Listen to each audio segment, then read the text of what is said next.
Chapter 1. Immortal Sects Assessment. The More Sons More Blessings System. _1 Jiang Country, Qingyun Sect. On the hazy white jade square filled with immortal energy, hundreds of young boys and girls sat cross-legged, motionless. Their eyes were closed tight, faces donned various expressions. Some wore expressions of rage, others were covered in fear, some were ecstatic, while others appeared inconsolably sad. Hiss! Among the crowd, Lu Changxing groaned softly, his eyes snapped open, and he instinctively clutched his forehead. Deep within his brain, bursts of memory flooded out like a deluge, battering against his mind. With these recollections, Lu Changxing understood what had happened. He had traveled through time, had arrived in a world of fantasy and immortality. But for 18 years he had not awakened the mystery within the womb.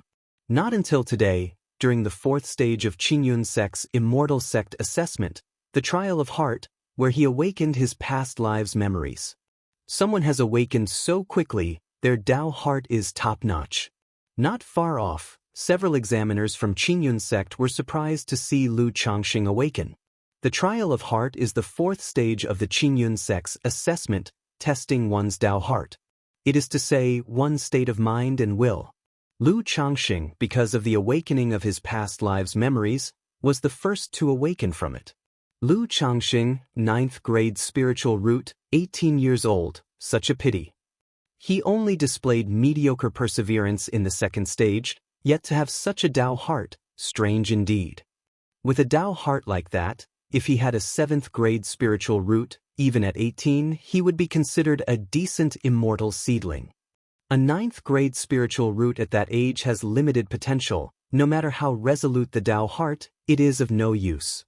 After reviewing Lu Changxing's information, many people showed signs of regret. Lu Changxing naturally couldn't hear the Immortal Master's evaluations. He was fully immersed in the sea of his mind. As his memories of his past life awakened, the all-but-guaranteed system for transmigrators also accrued.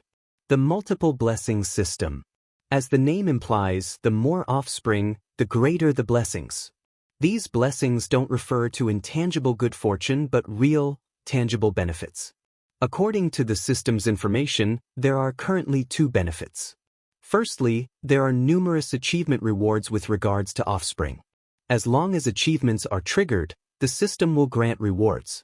Secondly, the spiritual root talent and cultivation level of his offspring will all be multiplied onto him, their father. Moreover, the offspring of his offspring, his descendants' talent and cultivation level will also add to his own. However, it will not add as much as his immediate children's. With every generation, the bonus reduces by 50%. This feels like a child-rearing game, giving birth to children, nurturing them, unlocking achievements, receiving rewards. However, with this system in place, doesn't it mean my spiritual root talent can also improve? As long as my descendants have good talent and high cultivation level, I will soar right alongside them, perhaps even ascend to immortality while lying down. After getting to grasp his system completely, Lu Changxing's emotions stirred, and he was incredibly excited. In this world, the first step to cultivation is to possess a spiritual root. And spiritual roots are categorized into 9 grades. 9th to 7th grade are considered lower grade.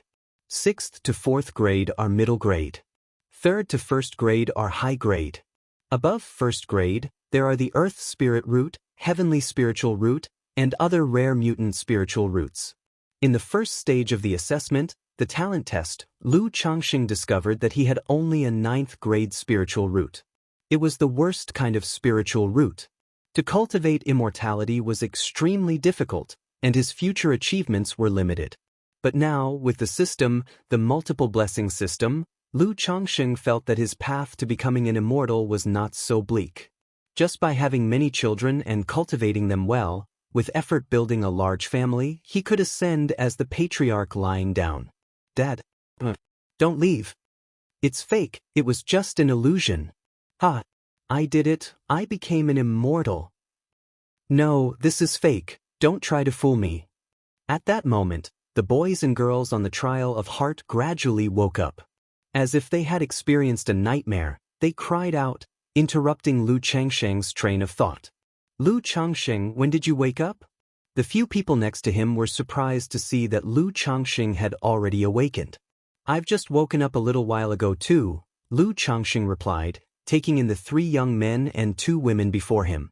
Hong Yi, 16 years old, 8th grade spiritual root, the son of a marquis. Han Lin, 15 years old, 7th grade spiritual root, born to a blacksmith. Li Feiyu, 18 years old, 7th grade spiritual root, young gang leader of the Crimson Whale Gang. Xianxia, 15 years old, 4th grade spiritual root, young lady from a scholarly family.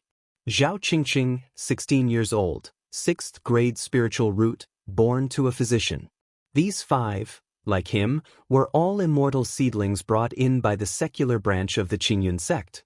On the way, they had come to know each other quite well. However, this familiarity was nothing more than banding together for warmth in an unfamiliar environment. The disparities in the backgrounds of the 5 were too great to allow for much common ground in conversation. Only Han Lin and Lu Changxing hit it off somewhat better. Since Lu Changxing came from a farmer's family, he found it easier to talk to Han Lin. I seem to be the first one to wake up. I wonder if I can enter an immortal sect. Lu Changxing, watching the others gradually wake up around him, pondered in his heart. Even with a system by his side, he still hoped to be accepted into the Qingyun sect. Because he was merely a common farmer by birth, it was only by a fortuitous chance that he had obtained an opportunity for cultivation and was led to the Qingyun sect's assessment.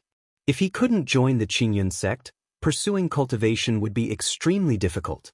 Cultivation requires wealth, companions, techniques, and land, none of which can be lacking. Wealth needs no explanation. In both the secular world and the cultivation world, money is always of the utmost importance. Companion refers to fellow Taoists, companions. Technique refers to cultivation techniques, the teachings of others. The last, land, refers to the place of cultivation. In ordinary mortal regions, without spirit veins and where spiritual energy is sparse and barren, cultivation progresses very slowly. If one can enter the Qingyun sect, at least in the initial stages, one would have wealth, companions, techniques, and land all in place. This is why countless people yearn to be accepted into an immortal sect. Those whose names are called, step forward. Before long, as everyone on the inquiry heart stage woke up, an executor from the Qingyun sect floated in the air, took out a jade scroll, and began to announce the list of successful candidates. Zhu San, Xiao Yuan, Han Lin, Xiao Siye, Zhao Qingqing. Names were called one after another. Those whose names were called were beyond excited, brimming with joy, and full of longing for their future as immortals. Those whose names were not called sank deeper into a heavy mood, fraught with disappointment. Is that it? Li Feiyu, seeing the Qingyun sect executor put away the list, showed a face of unwillingness. How could my name not be on the list? Hong Yi also bit his lip tightly. His complexion turned pale as he struggled to believe it. Although he possessed an 8th grade spiritual root, he was of noble birth and had previously spent connections and money to facilitate his acceptance. Sigh. Lu Changxing, seeing that his name was not included, also sighed, feeling somewhat heavy-hearted. Still, with the system, the blow wasn't too hard to bear. Next to him, some people were crying out loud in distress at this moment. The rest of you, leave the sect gate immediately. The Qingyun sect executor stated indifferently. Following that, with a sweep of his sleeve, a cloud of auspicious mist appeared beneath the feet of those chosen, and they rose up into the clouds and departed. The several hundred remaining all wore bitter expressions and left with reluctance. Once you step out of this gate, you and I shall lead different lives. Between immortals and mortals, 2 separate paths unfold. As they left the gates of the Qingyun sect, many voiced their emotions, crying out loud. Failing to be accepted into an immortal sect, even if they embarked on the journey of cultivation, they would only be loose cultivators. Their fates would drastically differ from those of immortal sect disciples. Hong Yi, too, looked regretfully at the Qingyun sect, shrouded in immortal mists and suffused with rosy clouds, sighing continually. Previously on the journey, He had even courted Xiyu. But now, Xiyu, having been confirmed to have a 4th-grade spiritual root, was successfully accepted into the Qingyun sect while he was eliminated. She instantly became a being he could only long for and not reach. His noble status as a prince no longer mattered before the disciples of an immortal sect.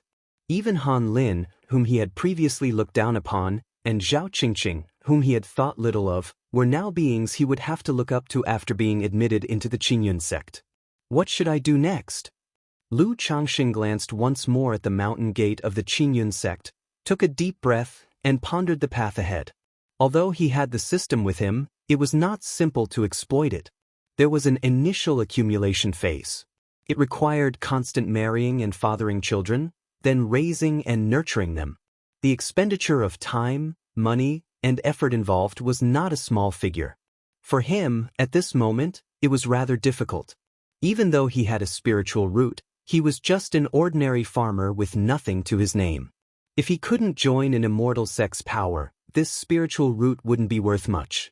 Just as everyone was descending the mountain, an elegantly dressed man in his 30s or 40s, wearing a green robe, approached and, observing those leaving, spoke up. Esteemed young friends, the Lu family of Qingzhou Mountain is now seeking 20 sons-in-law, offering access to spiritual vein-blessed lands and cultivation manuals. Would anyone be interested? Chapter 2. Have 50 kids in 20 years? I choose to be a live-in son-in-law. Understand a marriage proposal? Providing access to a spiritual vein-blessed land and a cultivation manual? Those who had been eliminated and had to leave the mountains stirred with excitement upon hearing the words of the man in green. When Lu Changxing heard this, his heart was also moved. Through his recent analysis, he concluded that if he could join a cultivation power, it would naturally be the best option. As for the marriage proposal, becoming someone's son-in-law was no big deal. Cultivating, well, it wasn't disgraceful. However, he didn't speak up, opting to wait and observe instead. After all, there were no such things as pies falling from the sky. He didn't know anything about the situation with the Lu family of Qingzhou Mountain. Who knew what the specifics behind this marriage proposal were, if it was a mere facade? May I ask, Senior, what are the requirements for your son-in-law? I remember that cultivation families usually don't nurture foreign bloodlines, right? Immediately, someone in the crowd asked. Among those who had been eliminated, there were many offspring of nobles, merchants, and even loose cultivators who had a certain understanding of the cultivation world. Since my young friend asked, I, Lu, will not conceal it but will speak candidly. In recent years, my Lu family has lost quite a number of its youngsters, leading to a generational gap. That's why we have made this exception to take in sons-in-law to replenish fresh bloodlines. As for the requirements, within 20 years, you must father 50 offspring. If you father one with a middle-grade spiritual root, or 3 with lower-grade spiritual roots, you'll be deemed to have completed the task. During this period, not only will my Lu family provide you with a spiritual vein dojo and cultivation techniques, but you will also receive a certain quota of cultivation resources every month, the man in green said to the crowd, his face gentle and scholarly as he spoke slowly. However, as soon as these words were spoken, many in the audience felt this was not a call for sons-in-law. It was tantamount to looking for breeding pigs, soliciting people for reproduction. After all, heterosexual relations were known to greatly deplete vital energy and essence. For cultivators, even more so. They had been eliminated by Qingyun sect and were already of limited potential. If they were to engage in such activities daily, their prospects in cultivation would probably be very limited, with little hope for significant accomplishments. Lu Changxing also twitched the corners of his lips slightly upon hearing this. Indeed, fathering 50 children in 20 years seemed somewhat excessive. Even if one were to father one child a year, there wouldn't be 50 in 20 years. It appeared that the Lu family's call for sons-in-law wasn't one-on-one. Each candidate might be matched with 3 or 4 wives. However, the more he thought about it, the more it seemed like not something he couldn't accept. Upon further reflection, Lu Changxing even felt it was quite appealing and appropriate for him. Not only would he have a place for cultivation, but he would also get wives and assistance with raising children. It perfectly resolved the difficulties of his system's initial stage. Moreover, hearing such stringent requirements, Lu Changxing felt somewhat relieved. If the conditions weren't harsh, how would these eliminated folks like him have a chance to join a cultivation family? Hong Yi, who was beside him, saw a hint of interest on Lu Changxing's face and spoke. Lu Changxing, I have heard about the Lu family of Qingzhou Mountain. They are a proper cultivation family with a foundation establishment ancestor within their ranks. And indeed, as he said, they fought a large battle with the Qin family of Red Leaf Valley over a spirit stone mine a few years ago, resulting in heavy losses of their young and strong. If you have nowhere else to go, this could be an option for you, Hong Yi said. Previously, he had been haughty and somewhat dismissive of Lu Changxing, Han Lin, and Zhao Qingqing due to his own status. But now that Han Lin and Zhao Qingqing had entered Qingyun sect while he was eliminated, his pride had all but dissipated, and he started to face reality. He realized that once they embarked on the path to immortality, the gap between princes, generals, merchants, or servants would not be as significant.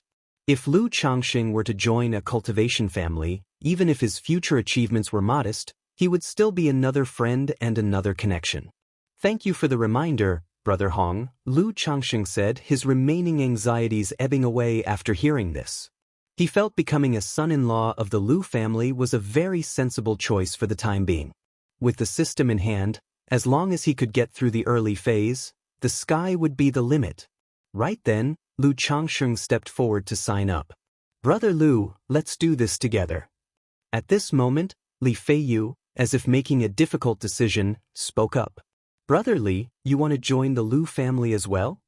Hong Yi was somewhat surprised to see Li Feiyu choosing to join the Lu family. Lu Changxing was of peasant origin, which he could understand.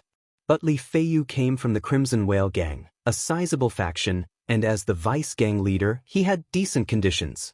Yet, he was willing to become this sort of son-in-law who serves like a breeding partner. Life is but a dream of 100 years. Once a chance for cultivation presents itself, it cannot be missed. Li Feiyu said in a deep voice. Insiders knew the state of their own affairs. Although the Crimson Whale Gang was not bad, it wasn't solely his father's decision to make. They also couldn't provide too much wealth for his cultivation. If he were to return, his future might be to take over his father's position as the gang leader and live out an ordinary life.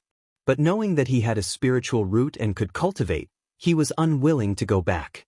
He had once seen his own father kowtow in front of a cultivator. He knew that no matter how high one's status in the secular world, or how advanced one's martial skills, they were nothing but ants in the eyes of a cultivator.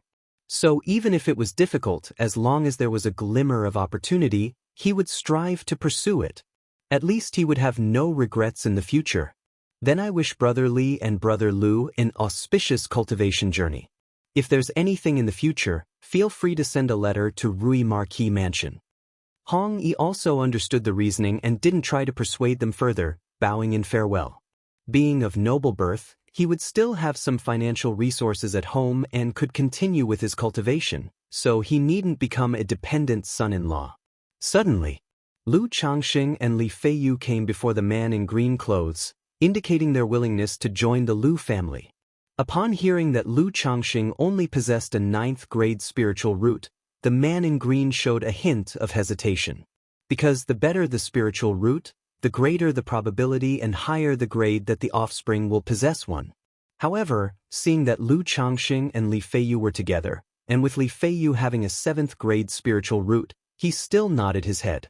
Have you thought this through? Once you go to Qingzhou Mountain, there's no turning back and you'll need to sign a contract. If you cannot meet the conditions within 20 years, not only will you have to compensate 3 times the resources, but you'll also serve the Lu family for 10 years. The man in green said seriously. We've made our decision. Lu Changxing and Li Feiyu exchanged glances and nodded in agreement. About half an hour later, all 20 sons-in-law were recruited. All were youths with humble backgrounds and no notable connections. Not only those of noble birth could not lower their status to do this, but the man in green clothes also didn't want anyone with a significant background. My name is Lu Yuanding, and I am the patriarch of the Lu family. From now on, you can address me as family head. Now, follow me back to Qingzhou Mountain. Lu Yuanding said to Lu Changsheng and the others. He then took out a golden thread-bordered pouch and opened its mouth. A series of white lights flew out from within, transforming into majestic horses with golden manes and sturdy limbs, the color of bright yellow. Ride horses? Many people were taken aback upon seeing these horses.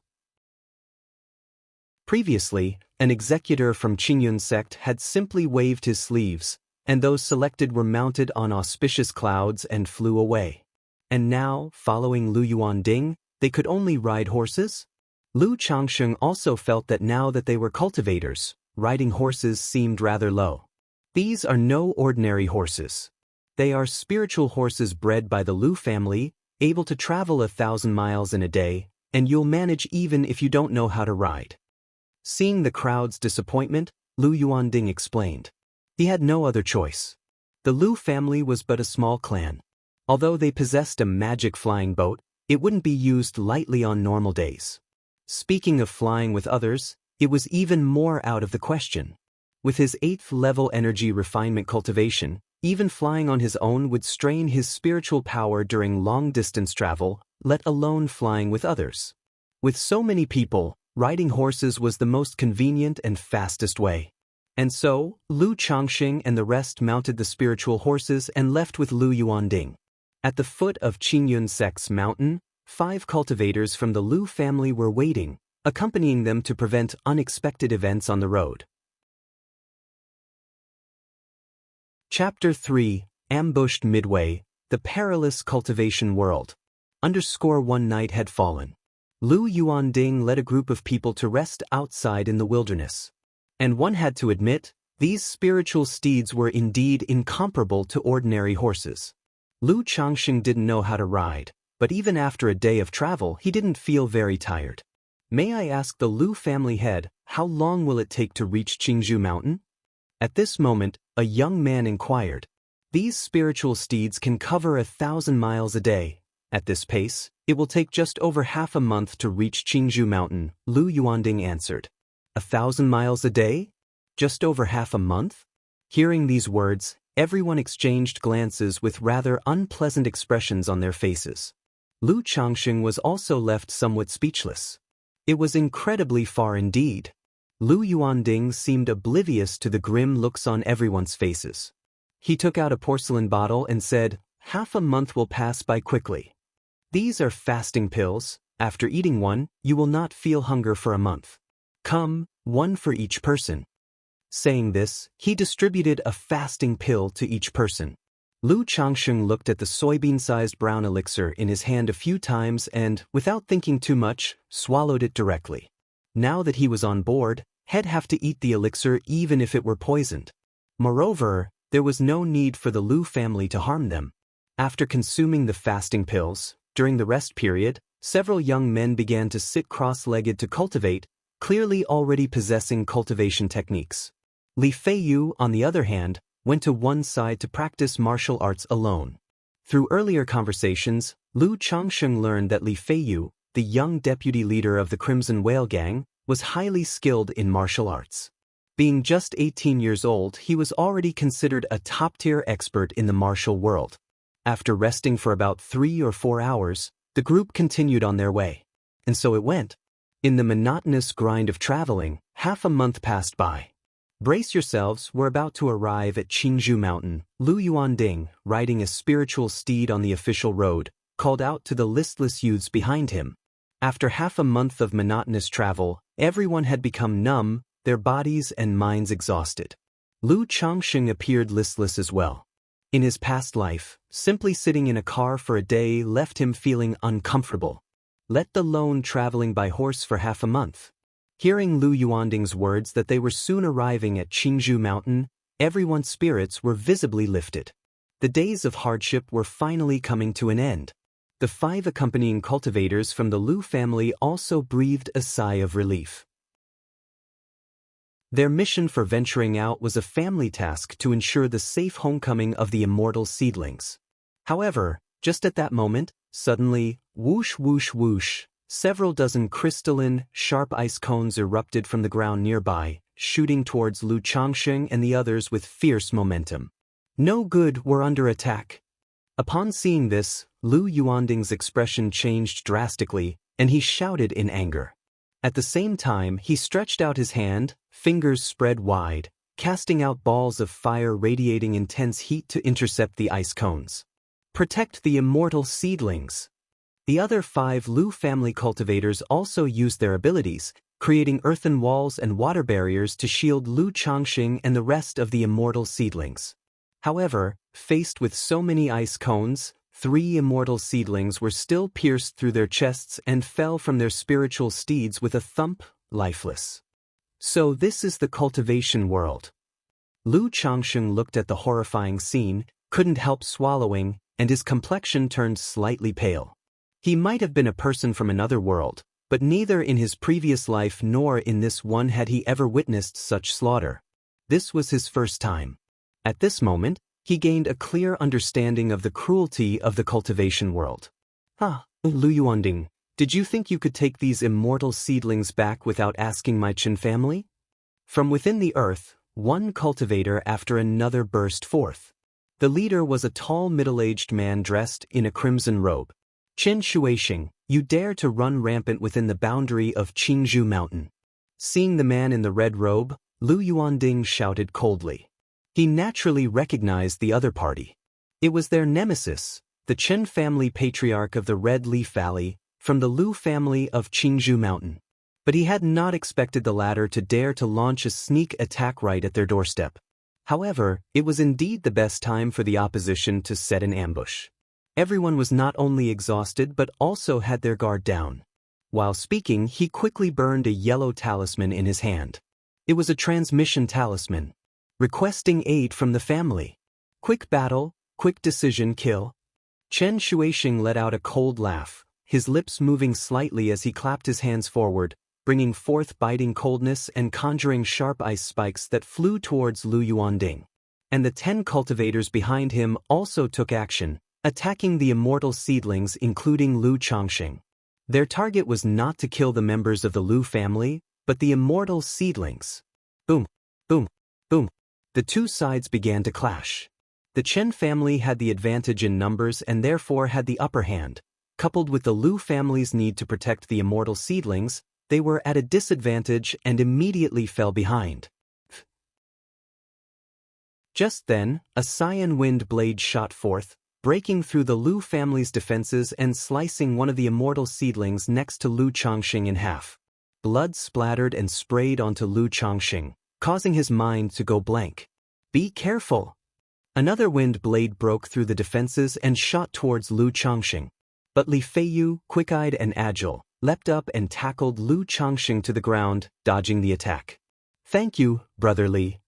Lu Changxing came back to his senses, his heart still racing with fear. If it weren't for Li Feiyu's timely move, the wind blade would have struck him, and he would have undoubtedly died.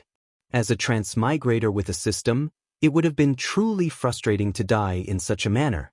After witnessing the cruelty of this world, Lu Changxing, although scared, found his desire to cultivate even stronger.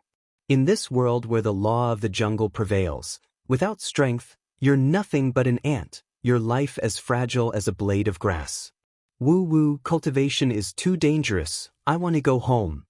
Please, let me go, this has nothing to do with me. Run, staying here is just waiting for death. Seeing the Lu family members at a disadvantage and several immortal seedlings slain, some seedlings begged for mercy while others chose to flee. However, no sooner had 2 of them left the protection of the Lu family than they were killed by fireballs, wind blades, and ice spikes, deterring anyone else from running. At this moment, Lu Changxing and the others were like lambs waiting for slaughter, only praying that the Lu family could hold on. Fortunately, before long, sounds of the air being pierced could be heard. Figures flew from Qingzhou Mountain towards them. Go! Realizing that reinforcements from the Lu family had arrived, Qin Shuixing did not hesitate, made a quick decision, and immediately led his people to escape. Daddy, are you all right? At that moment, A woman dressed in a snow-white gown quickly descended from the sky to Lu Yuanding's side. Her voice sounded like a babbling brook, and her face was full of concern. She was delicately beautiful with a slender figure, graceful in every movement.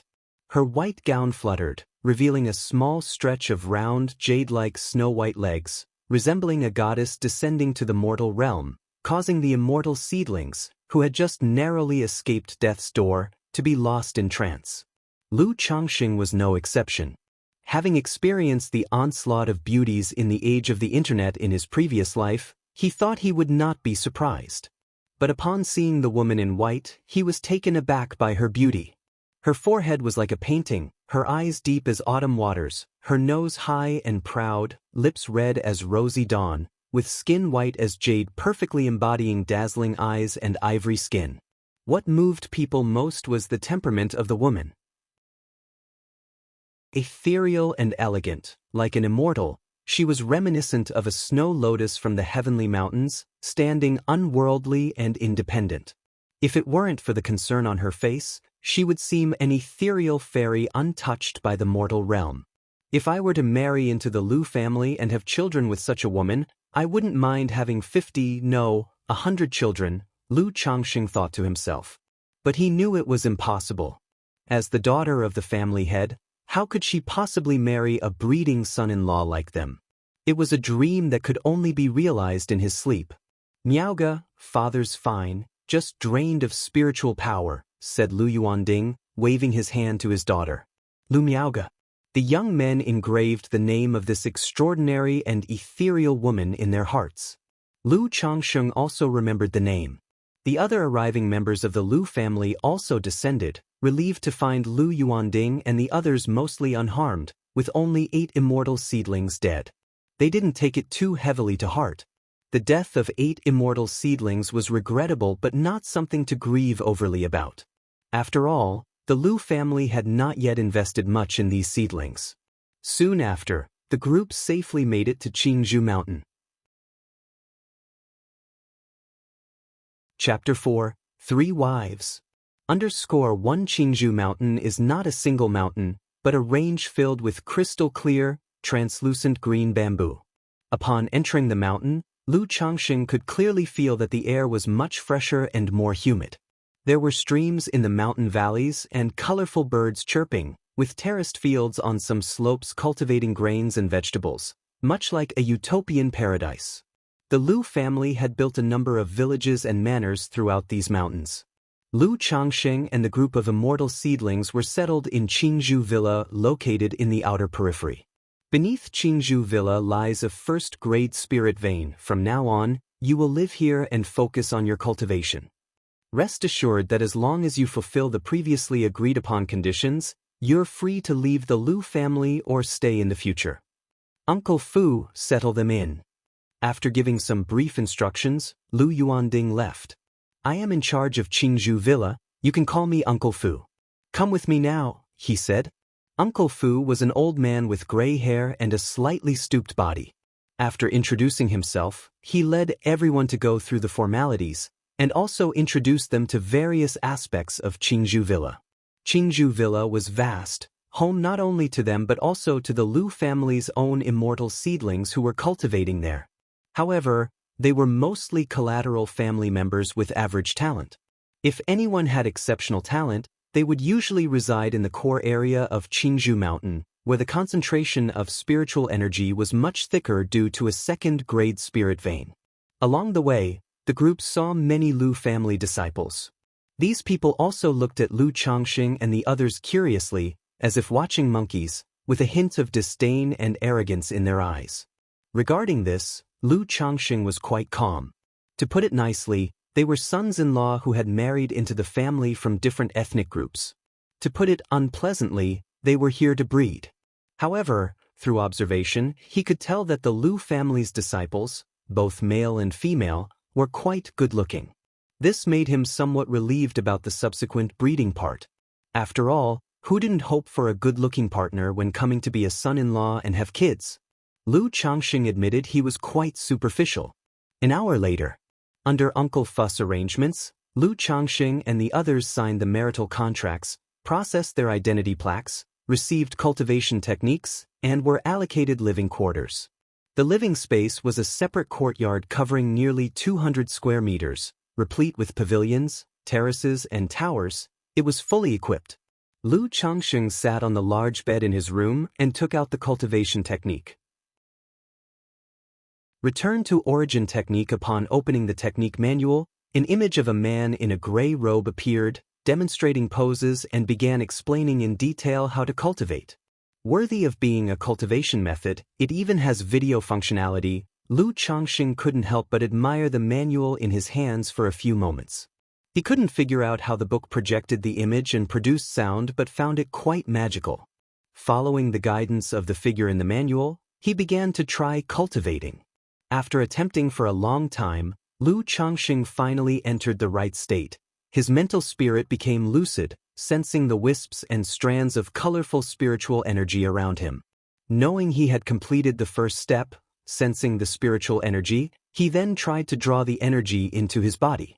Under his control, the spiritual energy slowly converged towards him, entering his body through the pores all over his skin.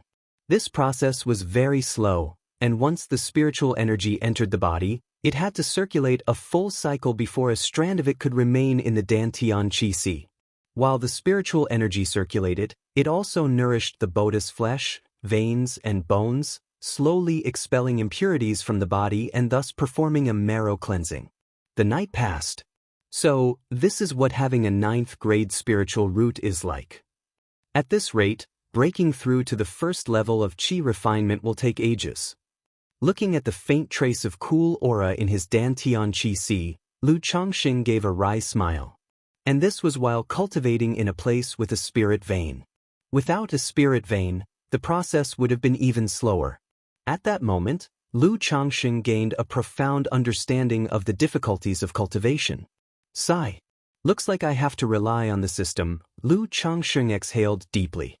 Knowing that relying solely on his own efforts to cultivate was simply unrealistic, the only option left was to depend on the system. I wonder when the Lu family will arrange a wife for me? Lu Changsheng thought. Ding ding ding. It was at that moment the bells in the courtyard rang out. Someone had come. Lu Changsheng left his room and opened the courtyard door. Lu Changsheng, the Lu family has already organized a reception banquet to welcome and cleanse the dust of travel for you. Follow me, Uncle Fu spoke from the doorway. Behind him were the other immortal seedlings. A welcome reception? Hearing about this welcome reception, Lu Changsheng had a hunch and nodded, all right. Then, Uncle Fu gathered all 12 immortal seedlings and took them to a spacious and elegant hall within Qingzhou Villa. There was no one else inside, only 12 seats were arranged, adorned with fine wines and delicacies. After everyone took their seats, it was not long before a stream of graceful and enchanting young ladies entered one by one, proceeding into the hall. Indeed. Seeing these ladies, Lu Changsheng immediately knew his guess was right. This welcoming feast, intended to cleanse away the dust of travel, was meant for breeding arrangements. The women entering the hall numbered 50 or 60, all of them pleasant to look at. Although none were as stunning as Lu Miaoge, there were still many beauties, comparable to some online celebrities from his previous life. These women had clearly made an effort to dress up, each bearing a unique style. Some had a petite build, with a cute appearance, some wore simple makeup, gentle and graceful, some had brows like sharp swords, dressed in vigorous attire, their demeanor spirited and bold, some were dressed in ornate court attire with their hair coiled up, dignified and elegant. There were also those with ice-cold faces like icebergs, their figures graceful, seductive and alluring, dressed in diaphanous gauzy fabrics, with long legs and high heels, beguiling and tempting. One could say, with so many types available, there was bound to be one to stir your heart. This gesture, quite impressive indeed. Amazed by the bevy of beauties before him, Lu Changsheng couldn't help but praise inwardly. He felt that the Lu family was indeed generous in this regard, no two ways about it. They truly were a proper cultivation family. All these ladies are outstanding women from our Qingzhou Lu family's secular branches, not only literate and well-mannered but also virtuous and wise, and well-versed in music, chess, calligraphy, and painting, all of them pure. Today, they will provide a warm reception for the gentleman. You may choose the one you favor, and this old man will arrange the wedding for you, Uncle Fu said. After he finished speaking, he left the hall, leaving only Lu Changxing and the other 11 with the multitude of Lu family women. There was no need for Lu Changxing and the others to take the initiative. The women approached their seats on their own. Although they were secular women from the Lu family, most were descendants of cultivators. Coming here was a matter of personal choice, without any coercion involved. The women hoped to select desirable immortal seedlings, bear children with spiritual roots, and thus, benefit from association with their offspring. Therefore, in this welcoming and dust-cleansing feast, the women generally had more say in the matter. In this life, Lu Changxing had the background of a peasant, and in terms of appearance, he was quite plain. With his 9th-grade spiritual root, only 3 women approached him. He didn't mind this and simply embraced all 3 of them. One must learn to be content. Having 3 was fairly good. Moreover, all 3 young ladies were quite attractive. One was pure and lovely with a playful personality. Another was innocent and charming, giving off a sense of both purity and desire. And the third was gentle in appearance, graceful in character, exuding an air of a well-bred young lady. The first 2 girls looked somewhat similar in features, likely sisters. That would do. In his previous life, if he could have had 3 wives like these, his ancestors would have been bursting with pride. In contrast to Lu Changxing's initiative, the other 11 were much more resistant. For instance, Li Feiyu, with his handsome and valiant appearance along with a 7th-grade spiritual root, had 7 ladies approach him. However, he only chose 1 lady of exquisite beauty, sending the others away. An hour later, the reception feast concluded. Everyone had made their chosen one selections. Aside from Lu Changxing, who chose 3, the others only selected 1 or 2. They still had aspirations for cultivation. It was simply because of the contract they signed with the Lu family that they temporarily chose 1 for the sake of formality. They hoped that once their cultivation reached a certain success, they would be able to change their status. Afterward, under Uncle Fu's arrangements, the 12 held a simple wedding banquet that very day. The wedding was kept simple, and once the formalities were completed, it was time for the bridal chamber. My lady. Husband X3. In the bridal chamber, Lu Changxing gazed at the 3 charmingly alluring ladies in front of him and drew the bed curtains closed.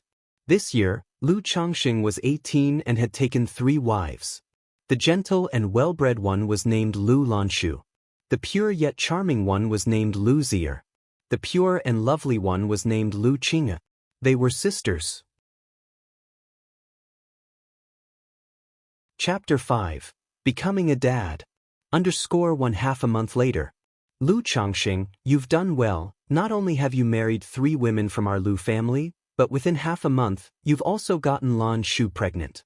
Our Lu family always clearly delineates rewards and punishments. Naturally, we won't shortchange you. Here are your rewards. A lower-grade flying sword. A Qingzhu vestment robe.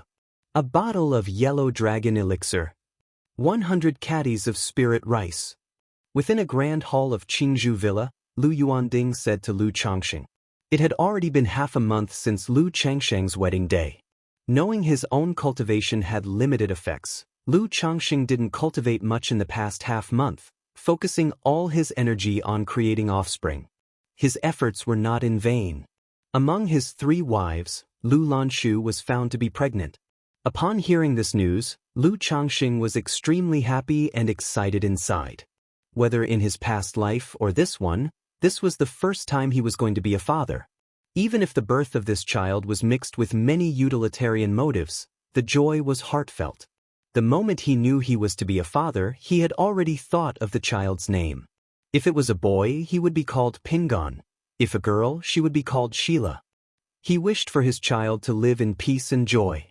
When the patriarch of the Lu family, Lu Yuanding, heard this news, he went personally to Qingzhu Villa to commend Lu Changxing and bestowed upon him generous rewards.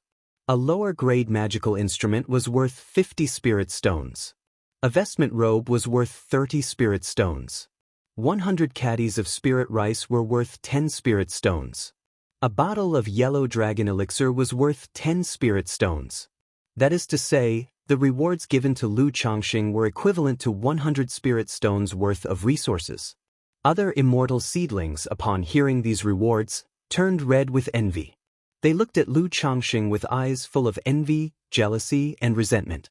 To know, for their cultivation in the Lu family, the family provided only 2 spirit stones and 10 caddies of spirit rice per month.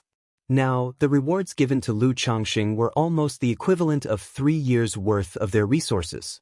Just for being the first to produce a child, he received 3 years' resources. This made their back teeth nearly shatter with frustration. Many thanks to the family head. Lu Changxing, too, wore a face full of joy as he respectfully expressed his thanks. He hadn't expected that being the first to produce a child would come with such rewards. However, he understood that this was Lu Yuanding's way of stimulating others, spurring them to quickly produce offspring as well. Hee, you've earned this. Our Lu family never mistreats anyone. For all who beget children, the family head has rewards as well. And if anyone is the first to produce a child with a spiritual root, the family head will give even greater rewards. Lu Yuanding surveyed the crowd as he spoke. At these words, everyone felt somewhat pressured, thinking about hastening home to create offspring. Even Li Feiyu was somewhat tempted.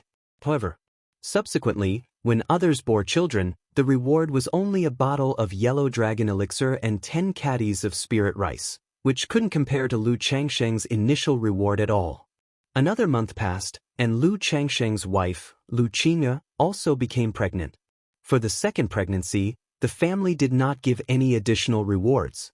If rewards were given for each child produced, the Lu family would have been emptied out long ago. Then more than half a month later, Lu Changsheng's third wife, Lu Zier, was also found to be pregnant. In a little over 2 months since entering the Lu family, Lu Changxing had managed to get all 3 wives pregnant, leaving the other immortal seedlings speechless, wondering if this man didn't need to cultivate at all? Was he that desperate? This was not just due to Lu Changsheng's own tireless efforts, but also because he had been calculating their ovulation periods, and with the help of the pregnancy tonic provided by the Lu family, he maximized the chances of conception. Overall, Lu Changxing could say with a clear conscience that he had put in his best effort. After all 3 women became pregnant, Lu Changxing also began to cultivate with a quieted heart. Because all 3 wives were pregnant, Uncle Fu sent 2 maids to serve and take care of the daily life of Lu Changsheng's family. These 2 maids had fair skin and beautiful figures. It was obvious that they were not sent just to serve daily needs. Evidently, seeing his aptitude for reproducing, the Lu family had sent them to encourage more breeding from him. For these 2 maids, Lu Changxing had no immediate plans. He wanted to have many children, but these things should not be rushed. Slow and steady was the proper course. Constant toil really was harmful to the body. Before starting his cultivation, doing it many times just made him feel a bit drained. But after beginning cultivation, Lu Changxing was able to perceive clearly that his vital essence was depleting, affecting not only his physical state but also his cultivation speed, requiring time to recover. This was also why other immortal seedlings were unwilling to recklessly have children. It really would lead to their own ruin. In the blink of an eye, more than half a year had passed. I've finally made a breakthrough to the first level of qi refinement. Inside the practice room, wearing a Qingzhu vestment robe and sitting cross-legged, Lu Changxing opened his eyes and exhaled a breath of foul air, his face full of joy. It had been almost 10 months since he came to the Lu family. He had finally completed the process of drawing qi into his body and had broken through to the first level of qi refinement. He had officially become a cultivator. This speed was naturally not fast. But it wasn't very slow either. After all, when he first arrived at the Lu family, he had spent a considerable amount of time having children. There are 9 levels in the qi refinement realm, and the first 3 levels aren't difficult. As long as one persists in cultivation, success will come naturally. Lu Changxing was able to achieve this speed of breakthrough thanks largely to that bottle of yellow dragon elixir, which saved him several months of hard cultivation. Otherwise, Lu Changsheng estimated he would need another 2 or 3 months to break through to the first level of qi refinement. This also made him realize the importance of financial resources in cultivation. During this period of more than half a year, apart from cultivating, he also tended to other matters. He took the 2 maids sent by Uncle Fu as concubines, and they successfully conceived. In response to this, Uncle Fu sent over 2 more maids with decent appearances. And to reward him, he increased his monthly allowance to 3 spirit stones and 20 jin of spirit rice. Lan Shu must be about to give birth too. Lu Changsheng stood up and adjusted his Qingzhu robe slightly. Although this robe wasn't a magic artifact, it was still quite extraordinary. Once worn, it could automatically adjust in size, always fit perfectly, and had the effects of resisting extreme temperatures and repelling dust. After coming out of retreat, Lu Changsheng spent time with his wives and concubines for a while, then went to visit Li Feiyu's home to catch up on old times. Among all the immortal seedlings who came to the Lu family, he was only on friendly terms with Li Feiyu. Not only because the 2 met at the beginning, but also because Li Feiyu had saved his life on the way to Qingzhu Mountain previously. Through such prolonged contact, Lu Changsheng had learned that although Li Feiyu was reticent, he could be considered a cold-faced but warm-hearted person, worthy of deep friendship. Another half-month later. Don't be nervous, sister-in-law's life here at Qingzhu Villa is nurtured by spiritual energy. Her physique is robust, giving birth to a child will not be dangerous. Moreover, there's a cultivator to assist the childbirth, so rest assured. Outside the room, as Lu Changsheng listened to Lu Lanshu's wailing inside, his fists clenched and unclenched repeatedly, Li Feiyu offered comforting words beside him. I'm not nervous, I'm just excited, happy. Lu Changsheng took a deep breath in and out as he spoke. But his eyes and thoughts were unsettled, clearly revealing his stubborn front. Have you thought of a name for the child? Li Feiyu asked. Although the child would be raised in the Lu family after birth, as the father, he still had the right to name the child. As for the surname, Lu Changsheng shared the same surname as the Lu family, so there was no need to worry about the surname issue anymore. I've thought about it. If it's a boy, he'll be named Pingon, and if it's a girl, Sheila, Lu Changsheng replied offhandedly, his thoughts still unsettled.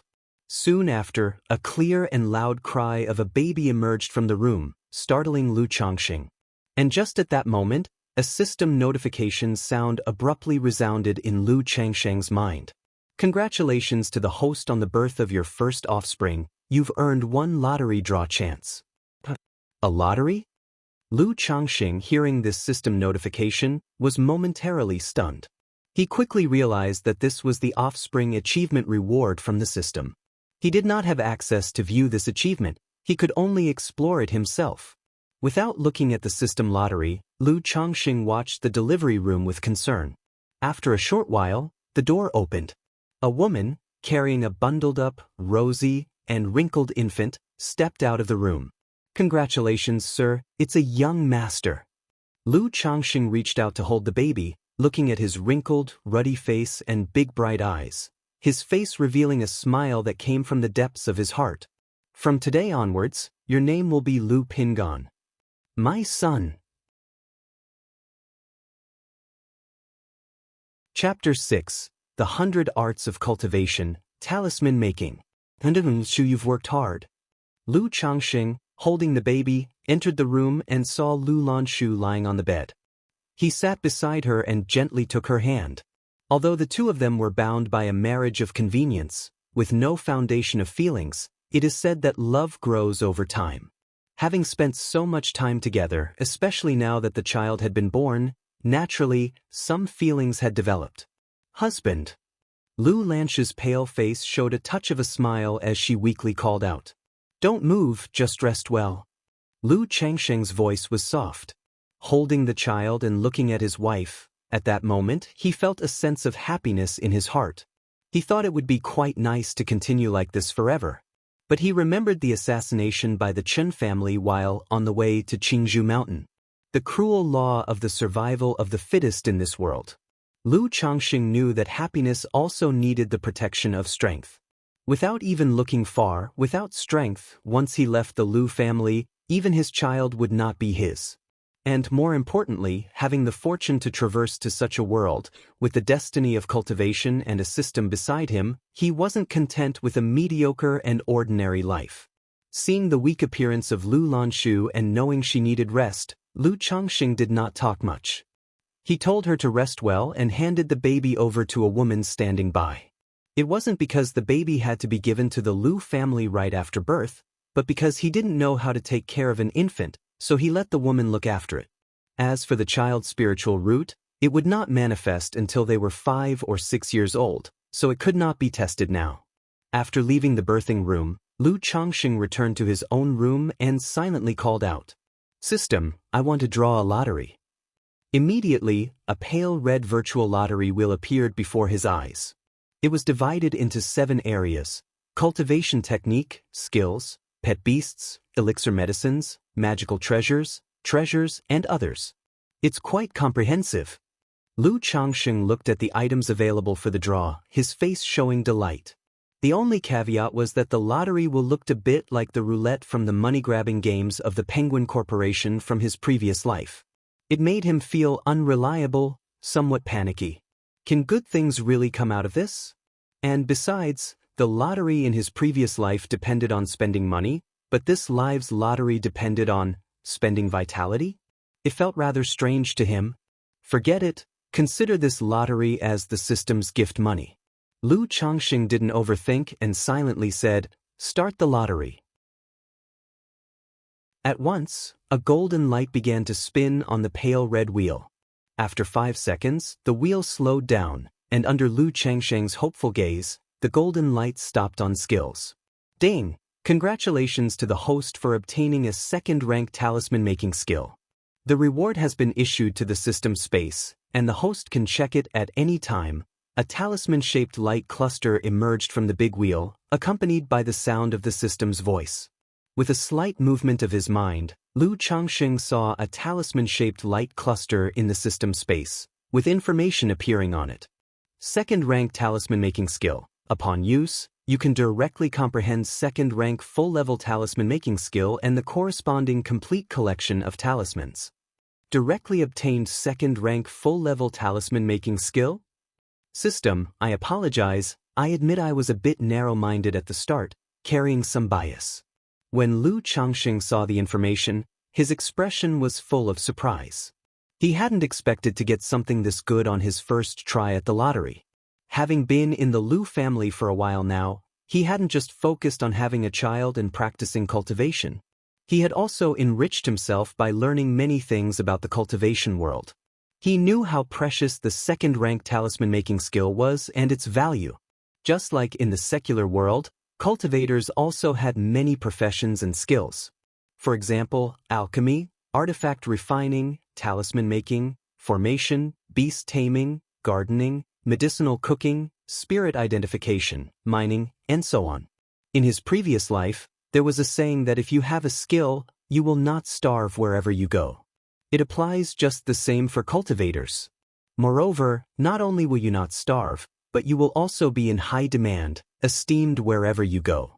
Because the entry threshold for a cultivator's skills is much higher, it's not something you can learn just because you want to, nor can everyone master it. It depends greatly on talent and wealth. Among all skills, formation, alchemy, artifact refining, and talisman making are especially popular. Second-rank talisman making corresponds to the talismans of the foundation establishment stage, which is above qi refinement. With this skill, he could completely become an honored guest, a guest elder, in various families and powers. Without further thought, Lu Changxing mentally activated the second-rank talisman-making skill in the system space. In an instant, a surge of knowledge rushed into his mind. Introduction to Talismans, complete collection of basic talismans, complete collection of first-rank talismans, complete collection of second-rank talismans, the great art of talisman making, how talismans are made, talisman making. From beginner to grave. After a while, Lu Changxing's mind was filled with numerous pieces of knowledge about talismans. He also felt as if he had been drawing and making talismans for dozens of years. He quickly approached his desk, picked up a writing brush, and sketched out a mysterious and complex talisman figure on a piece of paper with fluid grace, as if dragons and snakes were racing across the clouds. This feeling is simply marvelous. It's as if I've been practicing calligraphy and writing for several decades. There's not the slightest bit of stiffness or unfamiliarity. Indeed, anything produced by the system is guaranteed to be a fine product. Looking at the talisman on the paper, Lu Changsheng's face showed a surprised and delighted expression. He wasn't scribbling aimlessly. That was the talisman for a lower-grade first-rank fireball talisman. It was just that, since he hadn't used a talisman brush, talisman paper, spirit ink, or spiritual power, it didn't become an actual talisman. He couldn't quite explain this drawing process himself. It was like eating and drinking water, something he had done countless times before, that had already become muscle memory. With second-rank talisman-making skills, even if I leave the Lu family, I'll be able to stand on my own 2 feet. No worries about not being able to get a wife or support a wife and children. Lu Changsheng took a deep breath, his emotions excited and exuberant. However, after a moment, he frowned. But right now, I can't reveal these second-rank talisman-making skills. Otherwise, I won't be able to explain it, and it may even bring trouble. An innocent man incurs blame by possessing a gem. A son-in-law who was eliminated by the Immortal sects and has only just started on cultivation, suddenly mastering talisman making will definitely give rise to suspicions and invite trouble. Besides, he was currently a son-in-law living at the Lu family's expense. If he revealed his talisman-making skills, who knows what attitude the Lu family would take. They might go from using him as a breeding partner to treating him as a talisman-making tool. I can't rush it. I need to take things slowly. First, I'll buy a set of talisman-making tools and materials to practice making talismans. Then, I'll gradually reveal my talent for making talismans at the Lu family, eventually revealing my first and second-rank talisman master skills in a logical progression. That way, it won't arouse suspicion. Maybe even for my talent in making talismans, the Lu family will value me more, and my status will rise. Lu Changsheng took a deep breath and after pondering for a while, he made up his mind. Now seeing the effect of the system and possessing second-rank talisman-making skills, he felt more confident about this world and his future. He knew that as long as he was careful, had more children, and caused less trouble, even if he didn't become immortal or an ancestor, his achievements in the future would not be too bad. The next morning, Lu Changxing went out and took out the magic flying sword that Lu Yuanding had rewarded him with before, and headed towards the 100 Treasures Pavilion in Qingzhou Villa. The 100 Treasures Pavilion was akin to a department store. They sold all sorts of things such as magic artifacts, elixir medicines, talismans, spirit rice, spirit vegetables, demon beast meat, and everyday items. Every month, Lu Changxing would use the spirit stones he received to buy demon beast meat and spirit vegetables from the 100 Treasures Pavilion. Elixir medicines were effective but too expensive. For someone as poor as him, eating spirit vegetables and demon beast meat was more cost-effective. Today, he came to the 100 Treasures Pavilion intending to purchase a set of talisman-making tools and materials. As for the flying sword, he was out of money and planned to sell it for cash. Shopkeeper, do you sell talisman pens, talisman paper, and spirit ink for making talismans here? Upon arriving at the 100 Treasures Pavilion, Lu Changxing asked the shopkeeper, who was lounging on a recliner. What do you need these items for? The shopkeeper was a gray-haired old man and also a cultivator. I want to learn talisman making, so I plan to buy some materials to give it a try. Lu Changxing replied. Learn talisman making? The old man appeared to hear a joke and couldn't help laughing. Looking at Lu Changxing, he said, Do you know how difficult it is to learn talisman making? There weren't many cultivators in Qingzhou Villa, only about 100 or so, and he knew most of them. Lu Changxing, being a son-in-law who had fathered 5 children in 1 year, had gained some notoriety in Qingzhou Villa, leaving a relatively deep impression on the shopkeeper. I don't know, but my talent is limited. Continuing to cultivate like this, I can basically see my limits. So, I might as well try learning a craft. Lu Changxing shook his head, smiling wryly. He had prepared all these excuses the night before. Heh, it's good that you have this thought, but I advise you not to waste your money. Any newcomer who wants to learn talisman making is likely to fail 100 times when they start, and if they have poor aptitude, even failing a few hundred times isn't surprising. That's still for the same talisman. If you try making a different talisman, although it gets somewhat easier, the failure rate is still shockingly high. For a novice to become an elementary talisman master, it requires thousands upon thousands of attempts. Think about the costs involved for yourself. The shopkeeper, seeing that Lu Changxing was diligent in the Lu family, having made 5 women pregnant within a year, meant well with his advice. Chapter 7, Talisman Making. _1 Lu Changxing, upon hearing this, was also somewhat surprised. Although he had acquired second-grade talisman-making skills through the system, he was truly unaware of the specific difficulties involved in talisman making. He had just realized that making talismans was much harder than he had imagined. For a rookie, it took tens of thousands of practice attempts just to get started and become an elementary talisman master.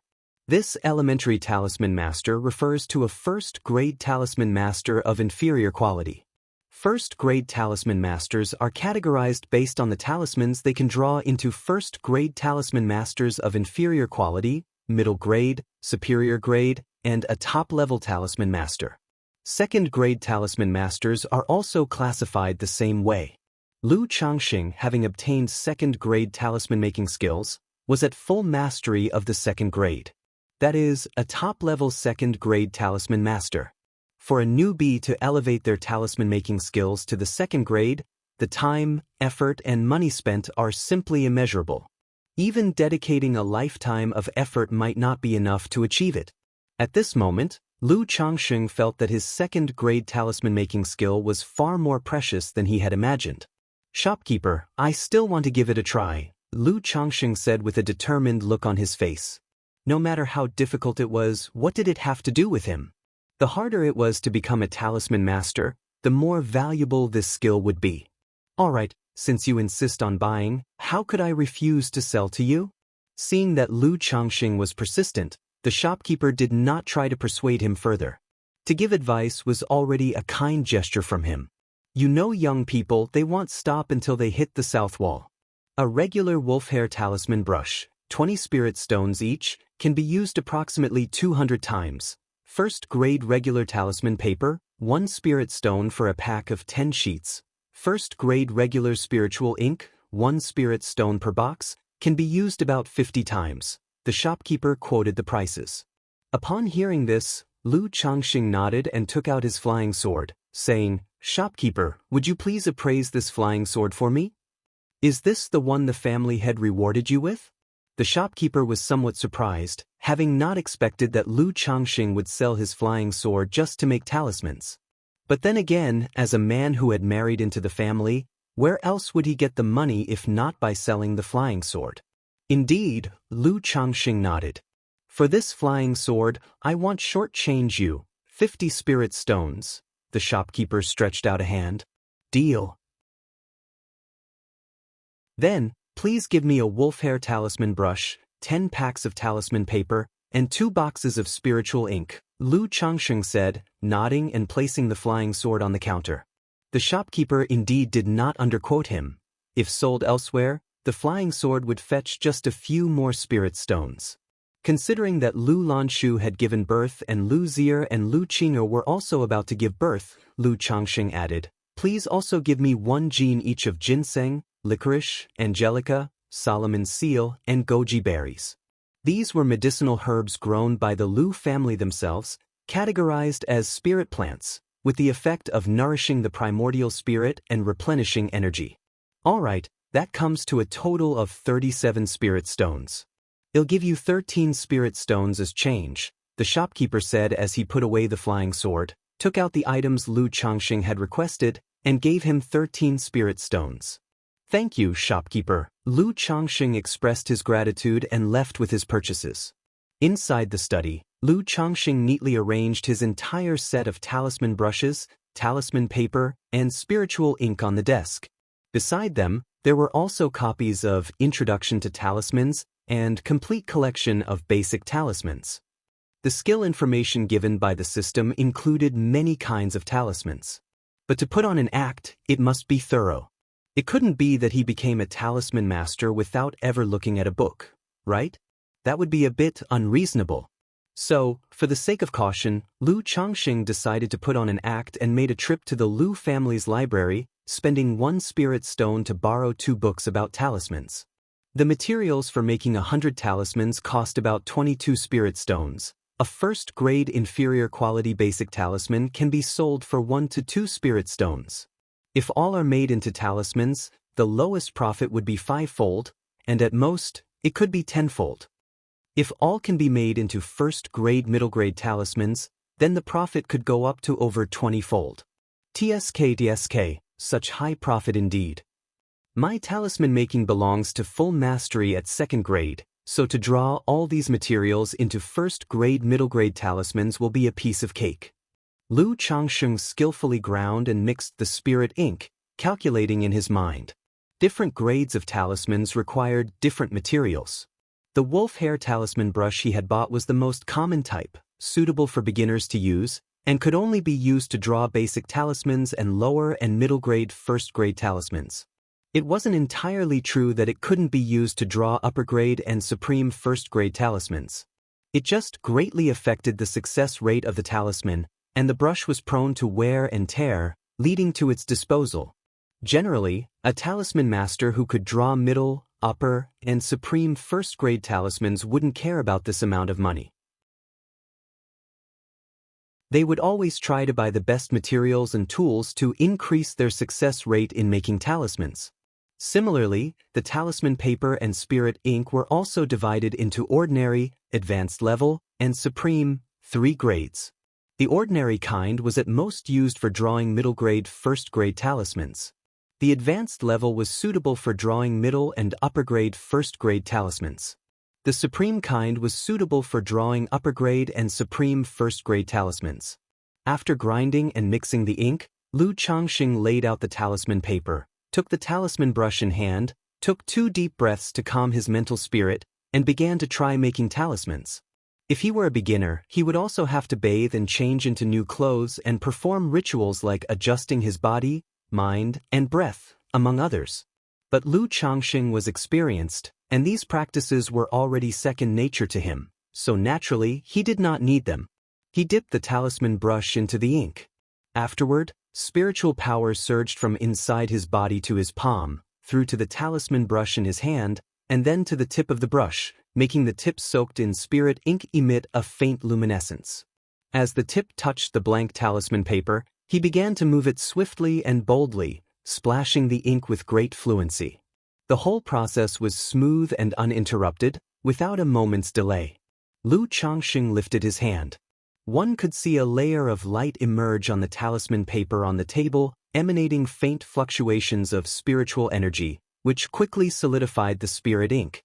After a short while, the spirit ink solidified, the light on the talisman paper circulated and then gradually dimmed, disappearing from sight. A lower-grade first-grade talisman, the flame bullet talisman, was complete. Whew! Seeing this scene, Lu Changxing also let out a long breath and a smile appeared on his lips. Acquiring related skills was one thing, but successfully making a talisman himself was another. Making talismans really depletes spiritual power. With my level of qi refinement, I can at most draw 2 or 3 lower-grade first-grade talismans. If I were to draw a middle-grade first-grade talisman, I reckon I could only manage 1 at most. Lu Changxing examined the flame bullet talisman he held in his hands closely. By injecting a trace of spiritual power, one could activate the talisman, releasing a fire bullet.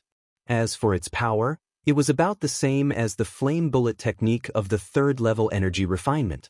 This was the formidable aspect of talismans. Lu Changxing, only at the 1st level of qi refinement, would deplete all his spiritual power using a single flame bullet technique. But with that same amount of spiritual power, he could draw 2 or 3 talismans with the power of the flame bullet technique at the 3rd level of energy refinement. Straight away, Lu Changxing drew another featherweight talisman and rejuvenation insignia. Both were lower-grade first-grade talismans. Feeling that continuing to draw would not only deplete his spiritual power but also tire his mental spirit, Lu Changxing stored the 3 talismans away and began to sit in meditation to cultivate. The next day, Lu Changxing opened his eyes.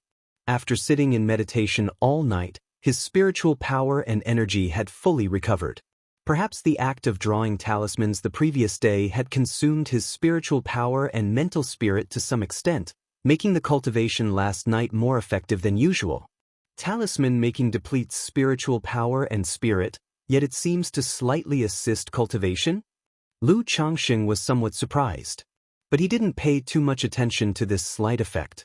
He came to the desk, picked up the wolf hair talisman brush, and prepared to try drawing a middle-grade first-grade talisman.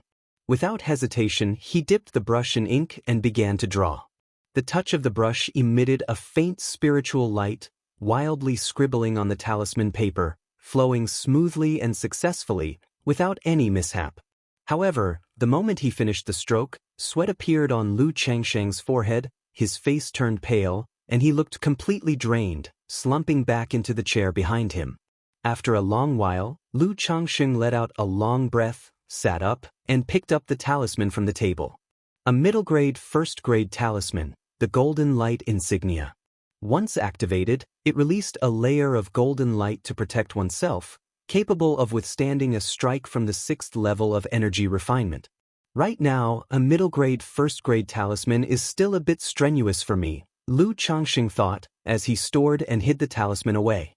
In the days that followed, besides cultivating, he also took up making talismans. Almost every day he drew 2 or 3 lower-grade first-grade talismans, or 1 middle-grade first-grade talisman. He kept all these talismans hidden in the cupboard in his study to be taken out when the opportunity arose. Chapter 8. Both Sons and Daughters, Talents Revealed. One time flew by, and in the blink of an eye, a month had passed. Lu Changxing's wife, Lu Qing'e, gave birth as well. It was a son. This time, the system did not appear to grant any reward. Having tasted the sweetness of the system's rewards, Lu Changxing felt somewhat disappointed. However, upon reflection, it seemed normal. If childbirth triggered an achievement and earned a reward every time, there would be no need to raise children at all. One could just keep having them and take off oneself. After the child was born, Lu Changxing did not immediately name him. He planned to wait for half a month until the child of Lu Zier was also born to name them together. This was also the idea of his wife, who wanted to name the children of the 2 sisters at the same time. For such a small request, Lu Changxing naturally agreed. 20 days later, Lu Zier's child was born. It was a daughter. The system still did not respond, presumably a certain number had to be reached to trigger the achievement reward. But Lu Changxing was still very happy. It was not a matter of favoring boys over girls, but rather that he was now blessed with both a son and a daughter.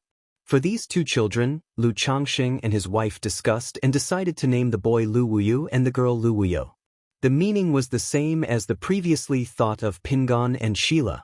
They hoped their children could grow up safely and carefree, and that his own path of cultivation could also proceed smoothly without trouble.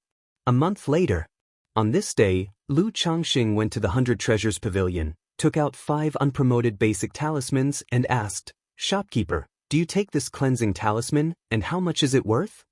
To reveal his identity as a talisman master would naturally require a gradual process.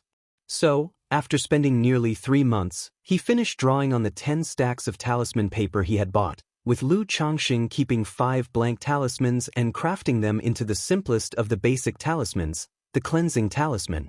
After all, the shopkeeper had said that it was normal for a novice in talisman making to fail 100 times. So if out of 100 attempts at making cleansing talismans, he succeeded in 5, it might be considered a bit of talent, right? Cleansing talisman? On hearing this, the shopkeeper was stunned. He looked at Lu Changxing and remembered the latter's sale of his flying sword to practice talisman making. Then, showing surprise, with some disbelief, he said, "You made spirit talismans out of the 100 sets of materials you bought last time? And you made 5 of them?" Although the cleansing talisman is the simplest of the basic talismans, for a novice who had never touched talisman making, succeeding in creating 5 talismans in 100 tries was quite remarkable. Yes, I kept failing at first, but after one success, it felt much better, so I made these 5 talismans. I wanted to ask the shopkeeper if these talismans are worth anything? Lu Changxing said. Thinking that he might often have to act in the future, Lu Changxing had also been practicing his acting skills in front of a mirror during these days so that he could appear more natural when speaking nonsense. Let me take a look at the talismans, said the shopkeeper. Faced with this statement, he was somewhat at a loss for words. He hadn't expected Lu Changxing, a breeding outsider of the family, to possess such talent in talisman making. Lu Changxing placed the talismans he was holding onto the countertop. Subsequently, the shopkeeper picked up the talismans and examined them. As a cultivator, he naturally had some understanding of talismans.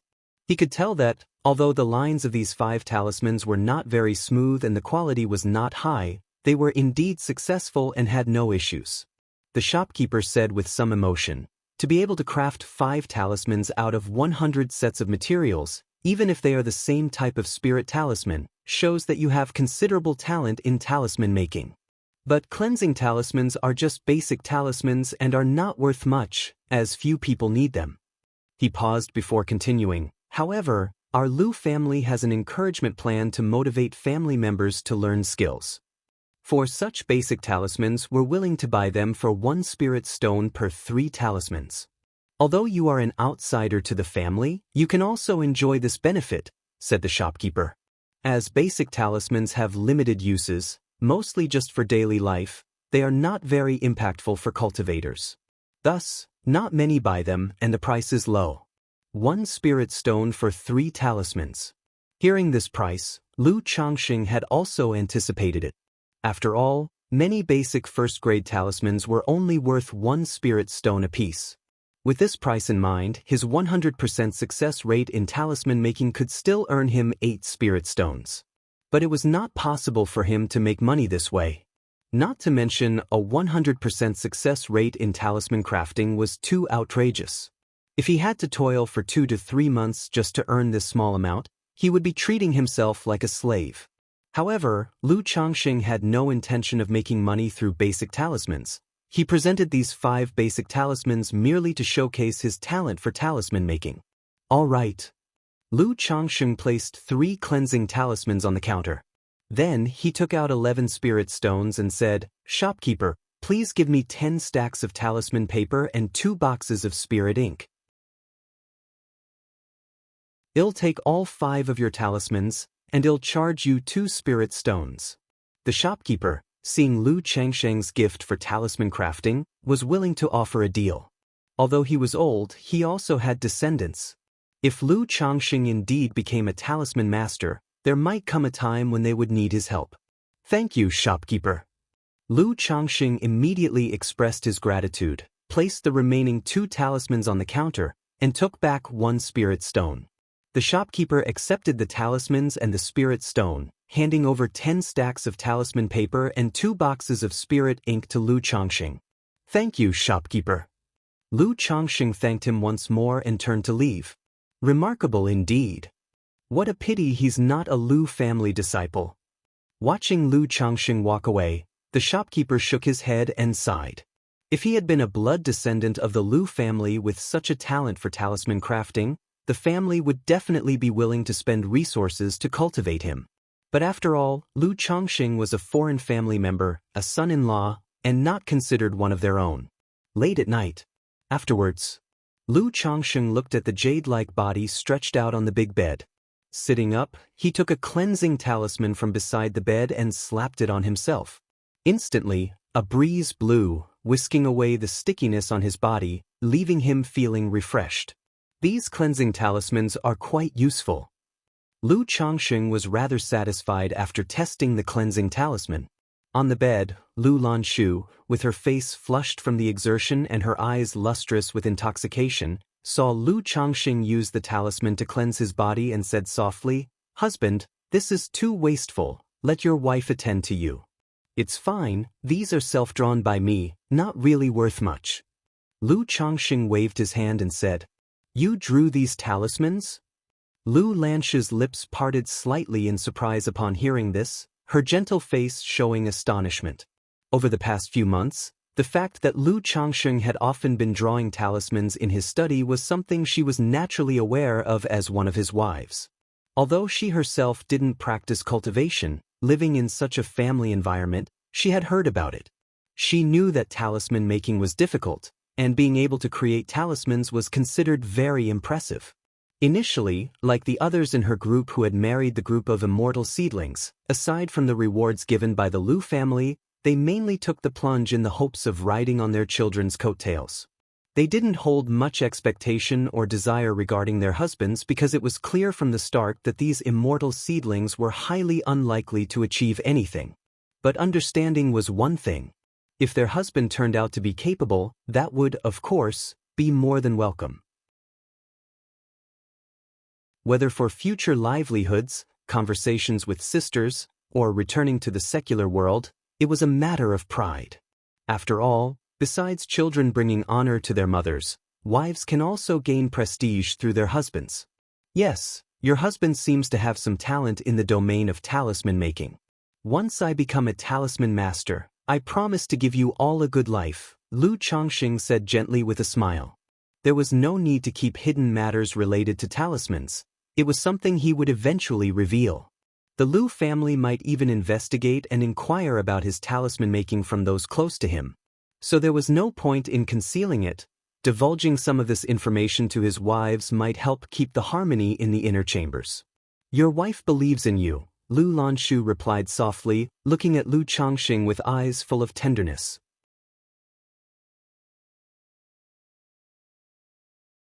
Chapter 9. Martial Arts and Cultivation. _1 Seasons changed, spring turned to autumn and winter to summer in a cyclical dance, and before he knew it, Lu Changxing had been at Qingzhou Mountain for over a year.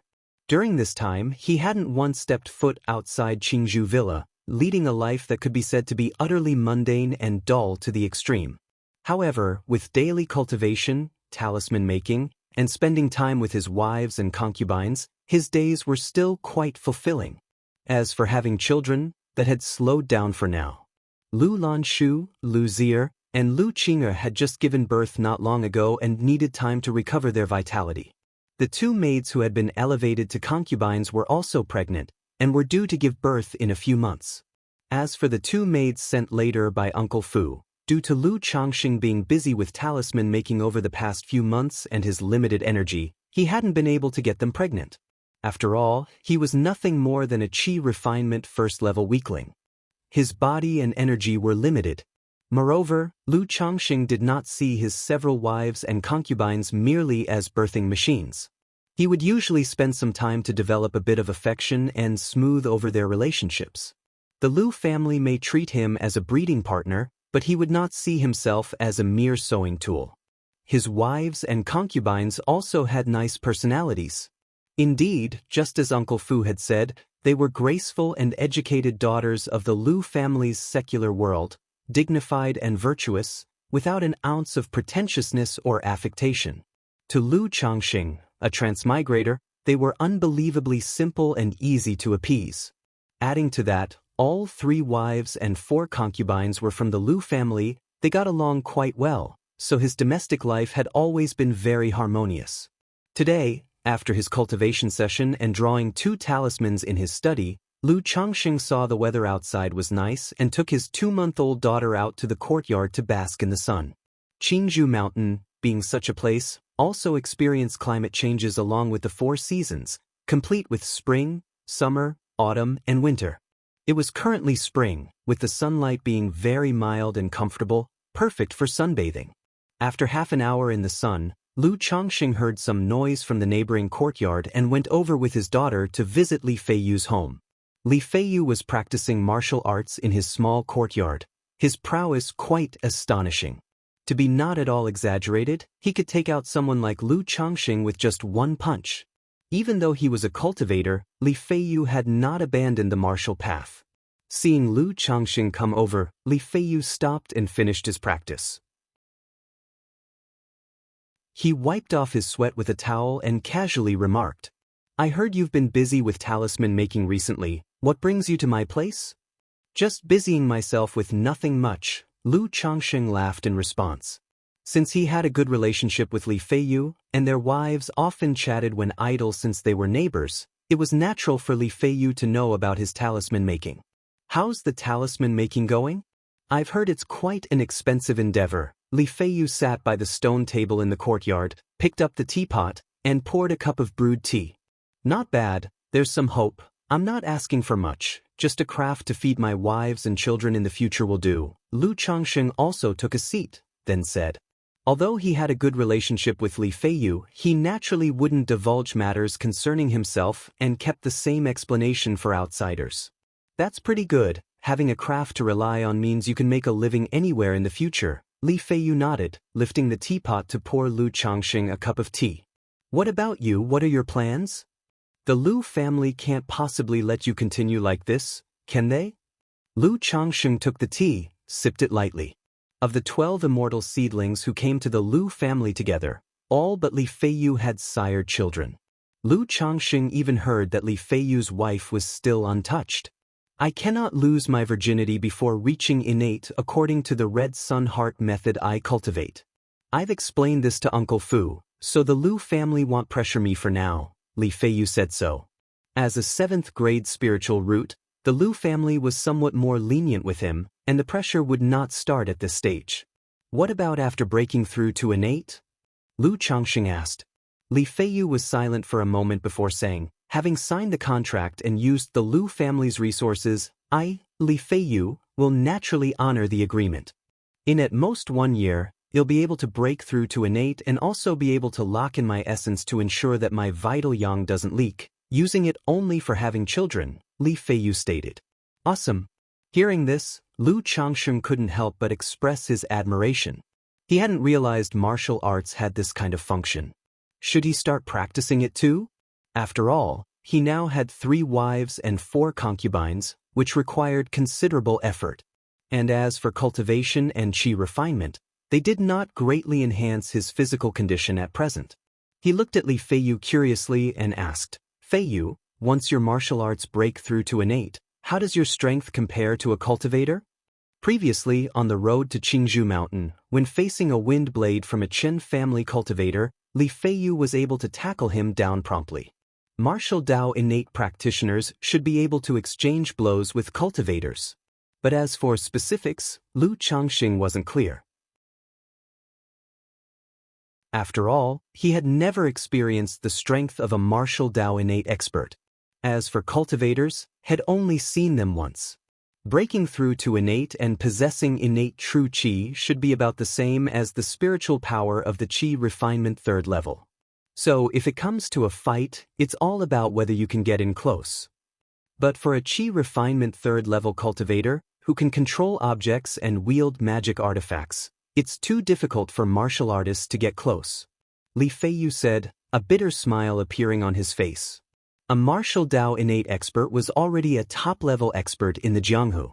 He had been practicing martial arts since he was a child, enduring the harshness of the summers and the cold of the winters, and after more than 10 years of hard training he was only considered a first-rate expert.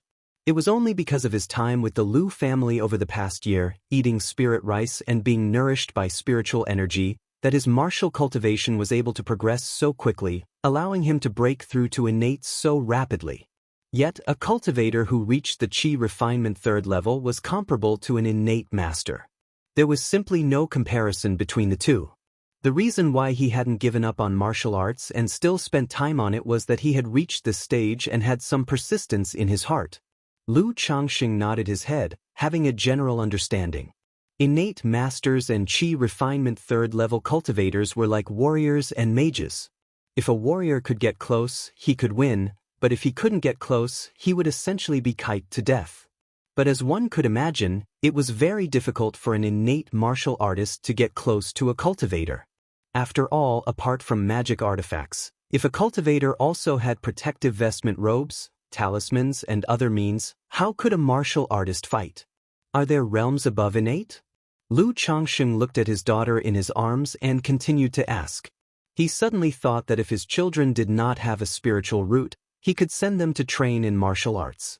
After all, if only one parent has a spiritual root, the chances of the children having a spiritual root are very small. Only a 1 to 2% chance. This was also the reason why the Lu family demanded the birth of 50 children. The world was so dangerous. His children couldn't possibly spend their entire lives in Qingju Mountain without going out. If they trained in martial arts from a young age, not only would they become strong and healthy, but they would also have some self-defense ability if they ever went out. Moreover, because of the system's second feature, Lu Changsheng always felt that his current 3 children probably didn't have spiritual roots. The blessings of many children system would add the talents and cultivation levels of his children to him.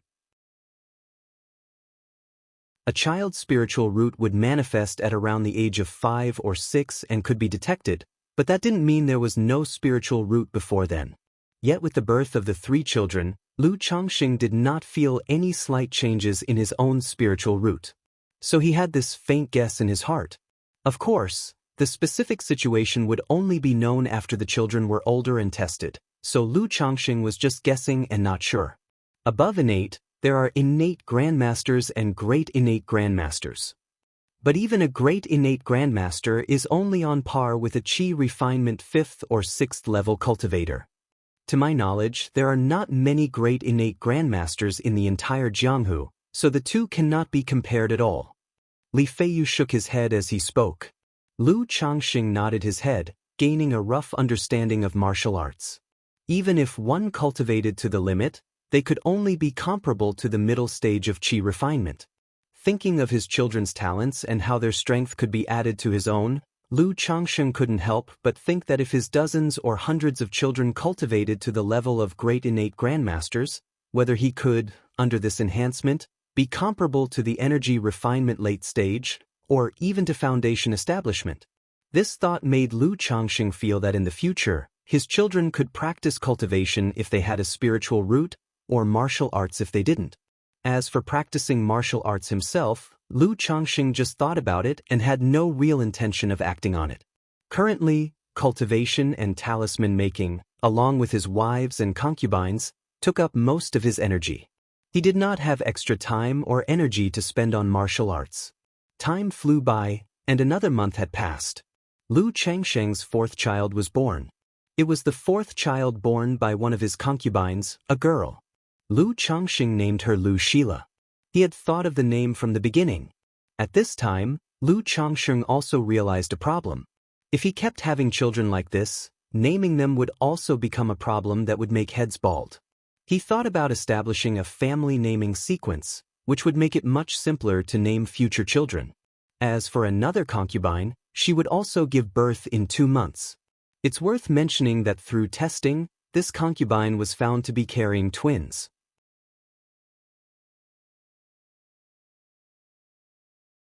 Chapter 10. The Second Revelation of Talent.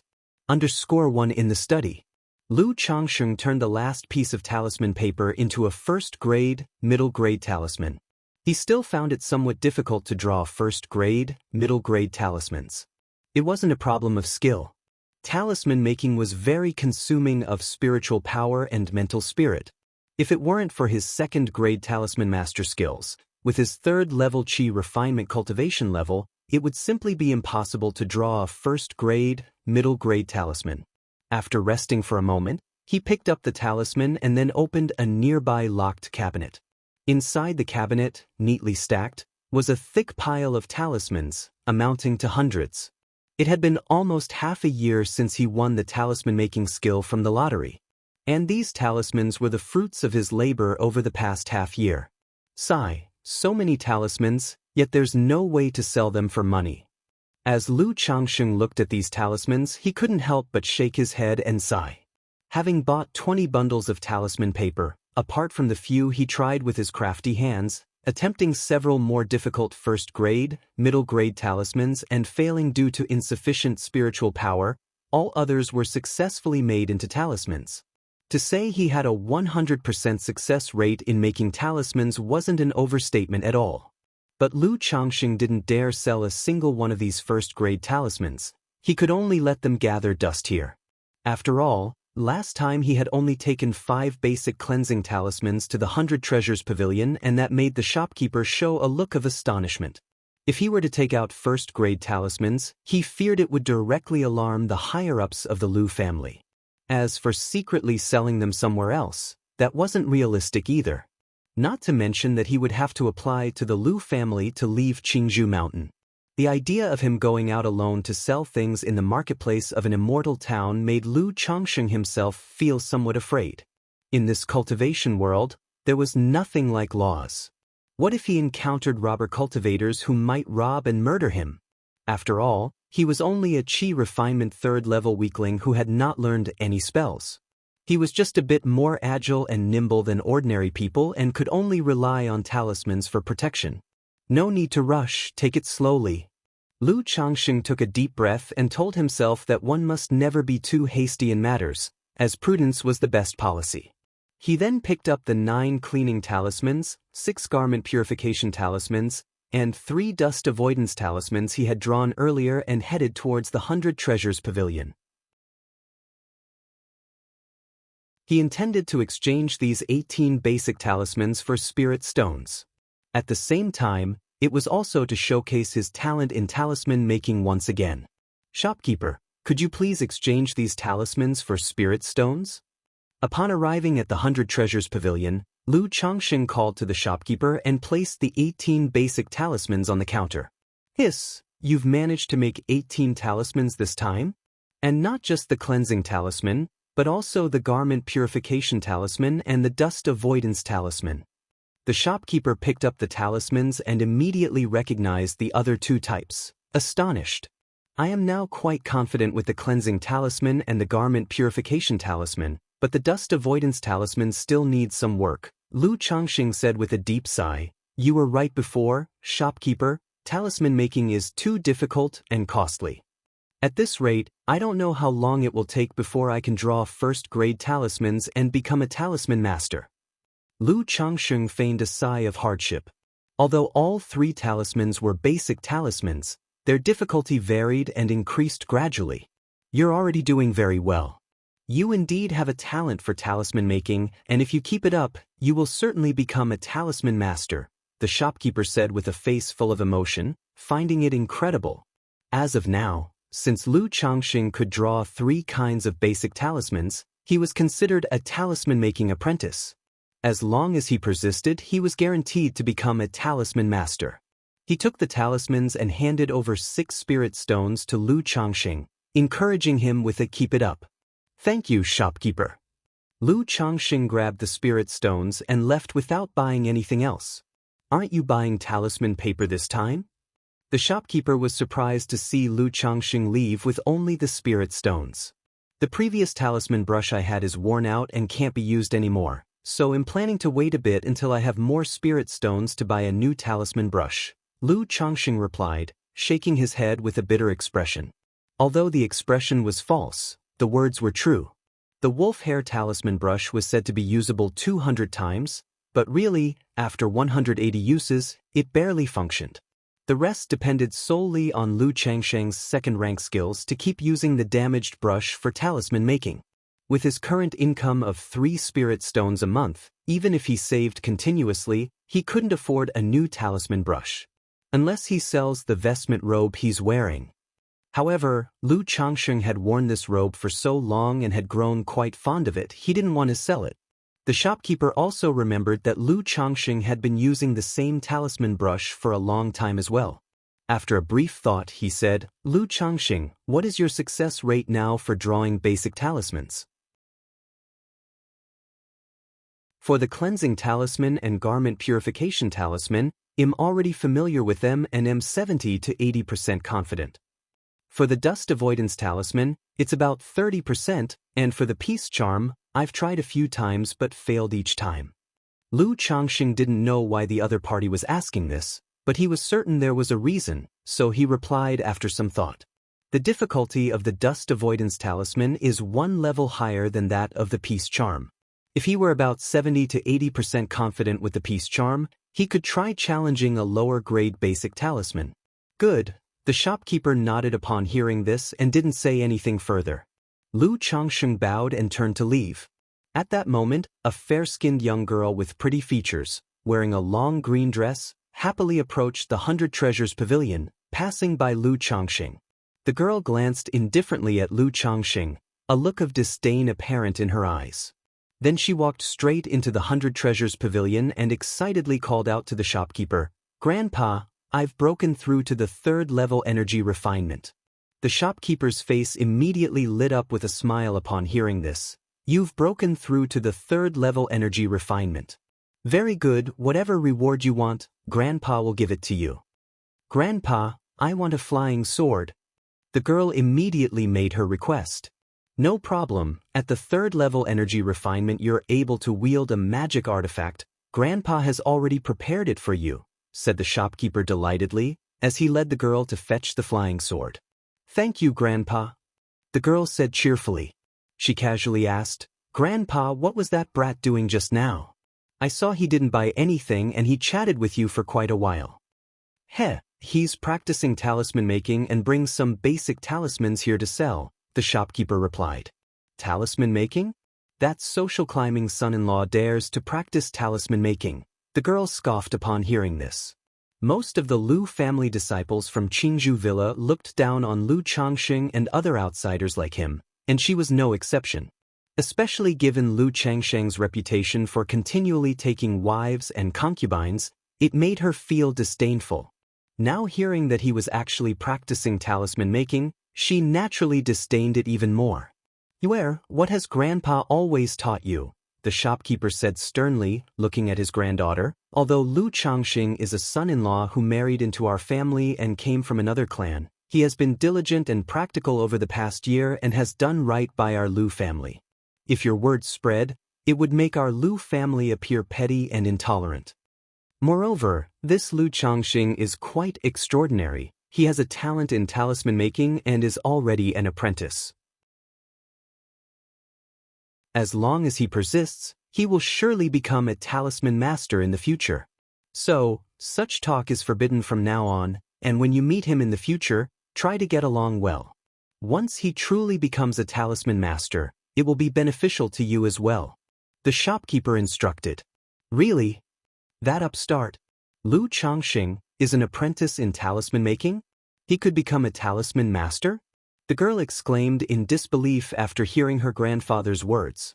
It should be known that there were only 2 first-grade talisman masters in the Lu family.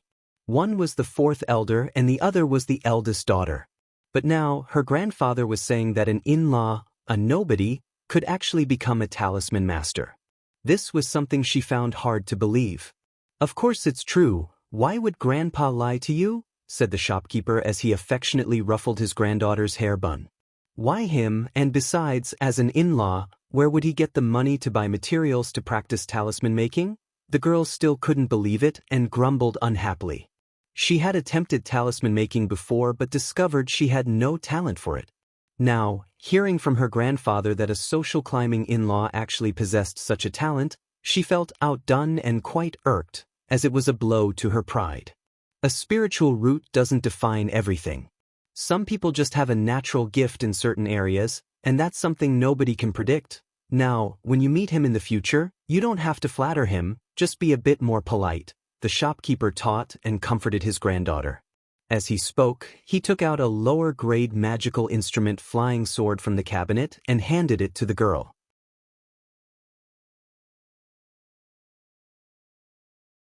Chapter 11. Lu Miaoga _1 Qingzhou Villa, within a courtyard. "Uncle Gui, how come you've taken an interest in Lu Changsheng?" Uncle Fu had thought his good friend had come to drink and chat but hadn't expected him to bring up serious matters. He was somewhat surprised to hear about Lu Changsheng's talent in talisman making. They were both elders in the Lu family but had mostly retired, only handling some simple affairs in Qingzhou Villa. Since this child is in our Lu family and possesses such talent, it naturally must not be wasted. Aren't you aware of our family's current situation? The condition of the Lu family ancestor is getting worse by the day, and the Chen family is always looking for opportunities to make a move. If this continues, the boy has an exceptional talent for talisman making.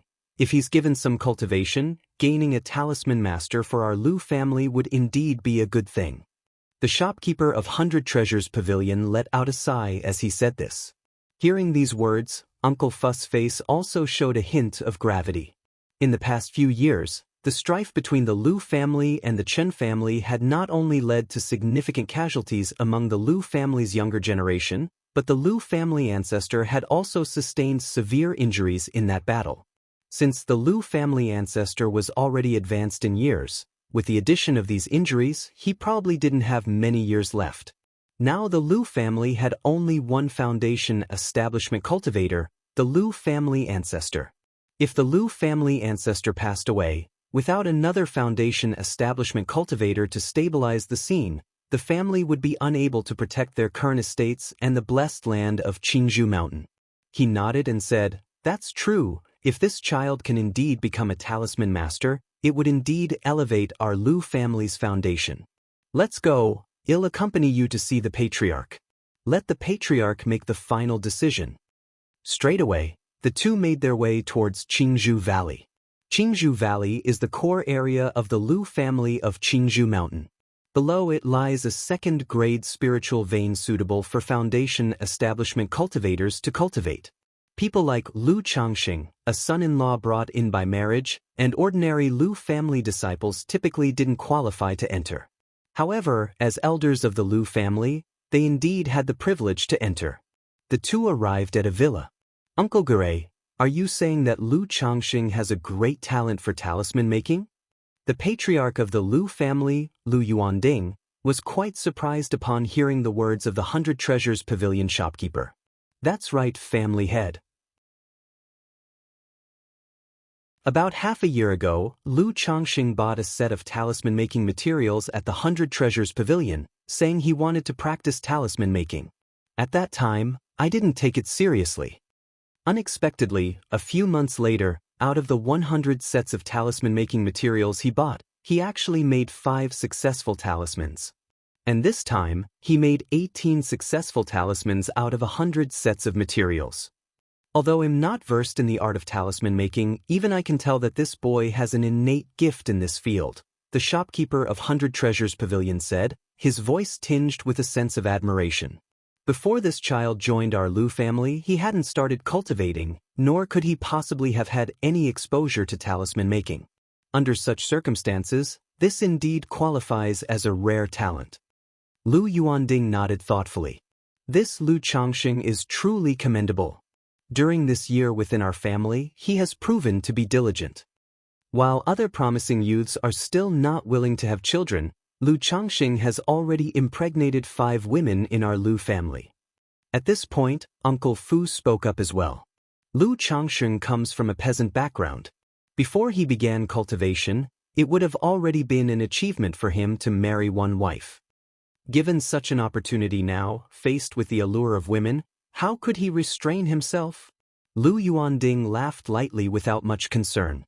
He continued, "However, since this child comes from a peasant background and is willing to marry and have children, it shows that he is relatively simple and easy to control.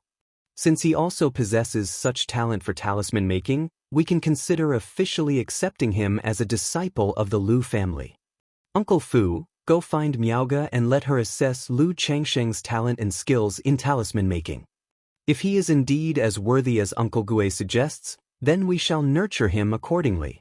Still, this child has been with our Lu family for just over a year and certainly hasn't developed a deep allegiance yet, so we need to observe him more." Lu Yuanding muttered thoughtfully.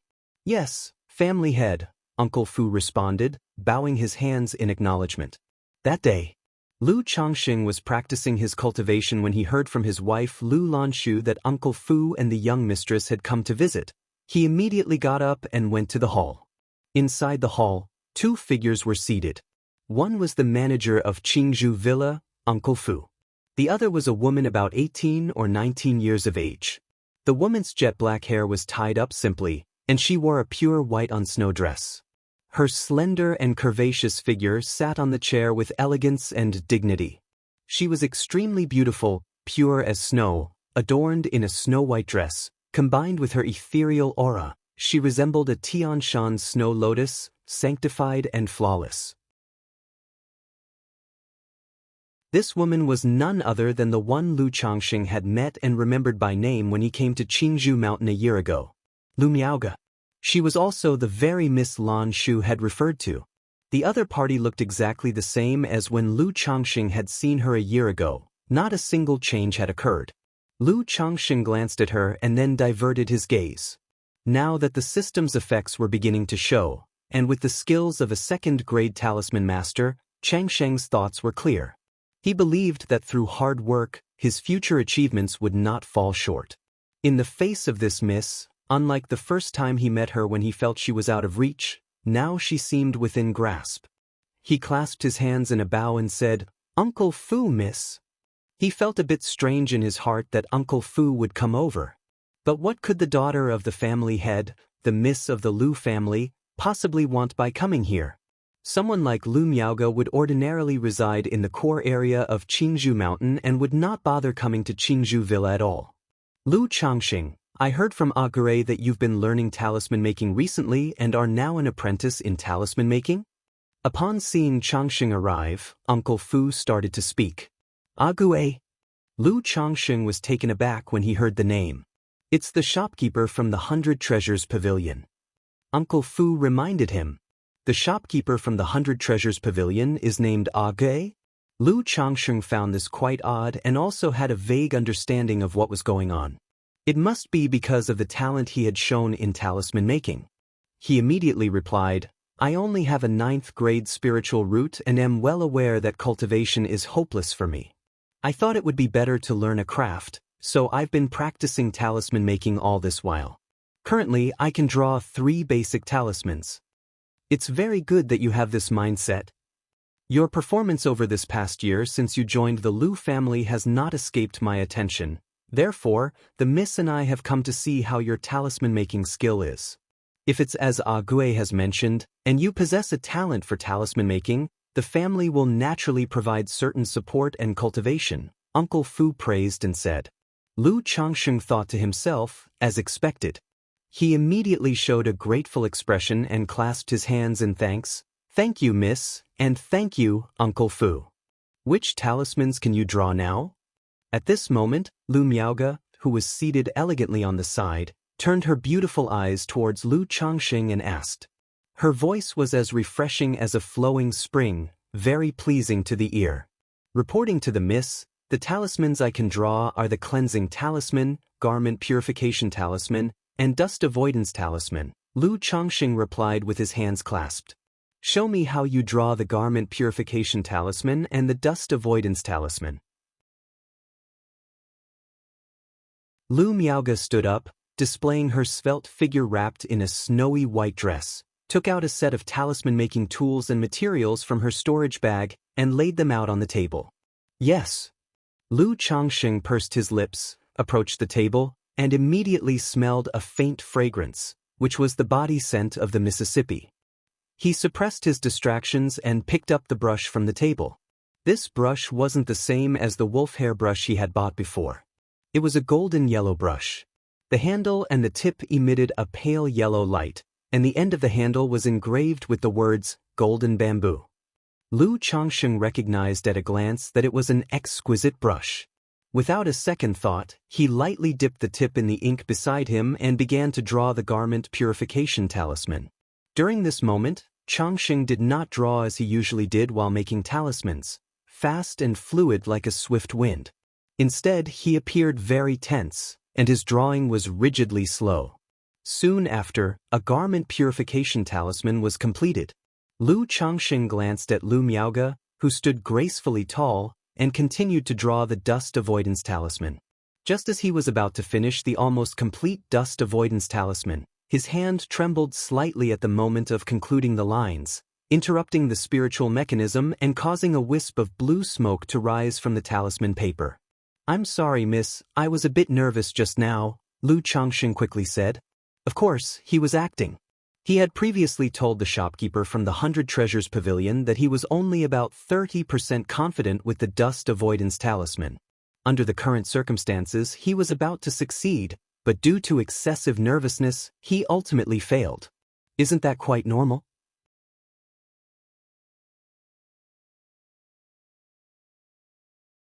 Chapter 12. The Second Lottery. Underscore. It's fine, I can see that you are already capable of drawing the dust avoidance talisman. When sketching the talisman lines for the dust avoidance talisman, you need to touch and place gently to express a sense of smoothness. At the end, the brush stroke needs to turn with a bit of a tuck, which would enhance your success rate in making the talisman. Lu Miaoge spoke to comfort him, her voice soft and gentle like water, calming one's heart. Is the young lady a talisman master? Hearing Lu Miaoge's professional terminology, Lu Changsheng suddenly realized. No wonder Uncle Fu came with this young lady to assess me. So this young lady is also a talisman master. Indeed, if she weren't a talisman master, why would she carry a top-notch talisman brush with her all the time? Just now he was wondering why Lu Miaoge always carried a top-notch talisman brush with her. Now that I know she's professional, I've got to perform a bit more convincingly. May I ask the young lady, what does tuck mean? Lu Changsheng asked with an eagerness to learn. The techniques of talisman making like dot, place, touch, tuck, flick, slide, flash. Don't you know them? Lu Miaoge asked with her eyebrows slightly furrowed, in a soft voice. I've only read an introductory book on talismans and a comprehensive guide to basic talismans. I've been studying on my own based on the books without learning these specific techniques you mentioned, Lu Changsheng said, his face showing embarrassment. Upon hearing these words, Lu Miaoge's lips pursed lightly, finding herself at a loss for what to say. Without any guidance, without learning any specific techniques, he managed to practice talisman making to this extent just by reading 2 basic books on talismans. This talent, even she could not help feeling inferior. I have a book here, Essentials of Talismans, which has instructions on talisman making techniques, the use of spiritual power, as well as some insights I've annotated. Take it and read it well, and if there's anything you don't understand, feel free to ask me. Lu Miaoge took out a book from her storage bag and handed it to Lu Changsheng. Thank you very much, young lady. Lu Changsheng gratefully accepted the kindness and thanked her enthusiastically. Then he cautiously added, Young lady, should I redraw another one? No need, you have already passed the assessment. Lu Miaoge replied with a demure temperament, putting the talisman brush and spirit ink back into her storage bag, and then called out to Uncle Fu. All right, Lu Changsheng, since you possess this talent for talisman making, starting this month, your monthly resources will be increased to 5 spirit stones and 30 jin of spirit rice, Uncle Fu declared. Then, taking out a set of talisman making tools from his storage bag, he added, Also, this set of talisman making tools is for you. Keep up the hard work, and as long as you can become an elementary talisman master, our Lu family will definitely not treat you unfairly. As he spoke, Uncle Fu affectionately patted Lu Changsheng's shoulder. Yes, thank you, young lady. Thank you, Uncle Fu. Lu Changsheng expressed his thanks. Soon after, Uncle Fu and Lu Miaoge left. Lu Changsheng immediately saw them out, escorting them to the door. Watching Lu Miaoge's retreating figure, dressed in white as snow, Lu Changsheng shook his head slightly. Unless necessary, I should avoid contact with this young lady as much as possible. As a man, and it would be impossible for him to say he had no thoughts about this ethereal and refined young lady. But they say that beauties are trouble. For such a rare beauty, there must be no shortage of men within and outside the Lu family who admire and secretly love her. If I were to approach the young lady under the pretext of seeking talisman advice, who knows whether her admirers would come looking for me to cause trouble. So, to be cautious and prudent, it's better not to make contact. If contact is to be made, it will be when I've gained some strength. Then wouldn't it be wonderful to explore the path of talismans together? One must endure the common to become an immortal above immortals. This is the motto Lu Changsheng has set for himself. Meanwhile, Lu Lanshu, Lu Zier, Lu Qing'er, and the other ladies, upon seeing Uncle Fu and Lu Miaoge leave, hurried forward to ask Lu Changsheng why Uncle Fu and the young lady had come to visit. Uncle Fu, being the manager of Qingzhou Villa, holds an extraordinary position. Moreover, coming here with the young lady Lu Miaoge, it surely wasn't a trivial matter. Lu Changsheng didn't hide anything from his wives and told them the whole story, The ladies were overjoyed to hear that their husband had been recognized by the Lu family because of his talent for talisman making. After all, as Lu Changsheng's status in the Lu family rises, as his wives, they too would benefit, their status rising with the tide. At the same time, Uncle Fu, after leaving Qingzhou Villa, asked Lu Miaoge, "Young lady, how is Lu Changsheng's talent for talisman making, and how long do you think it will take him to become a talisman master?" Although he was a cultivator, his understanding of talisman making was not thorough. "His talent for talisman making is very high, even higher than mine." Lu Miaoge pressed her lips together and said softly. "What?" Uncle Fu showed a surprised expression upon hearing this. Their young lady, now 24 years old, was already a first-grade middle-grade talisman master.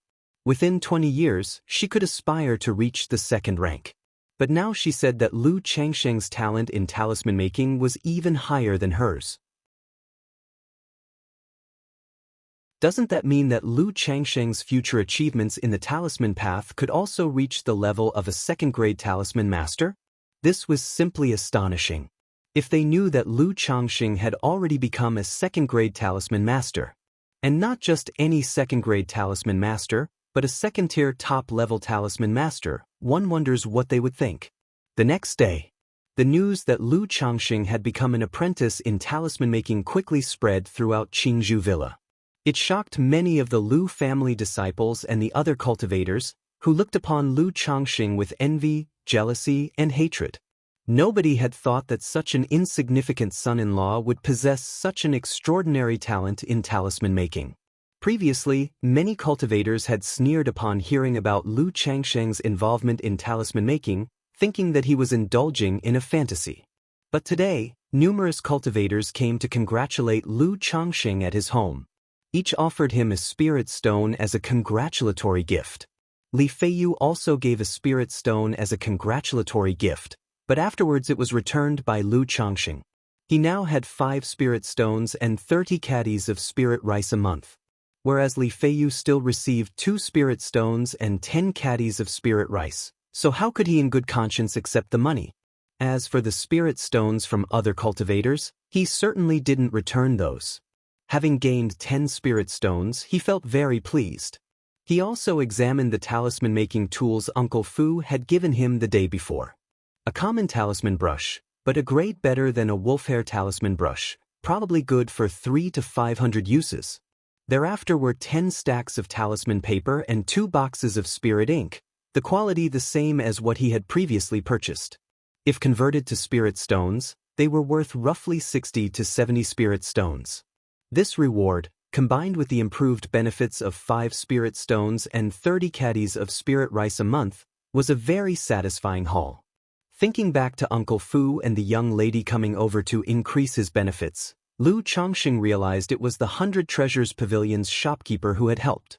Lu Changsheng made a few basic talismans as gifts and went to thank him in person. He understood such social graces.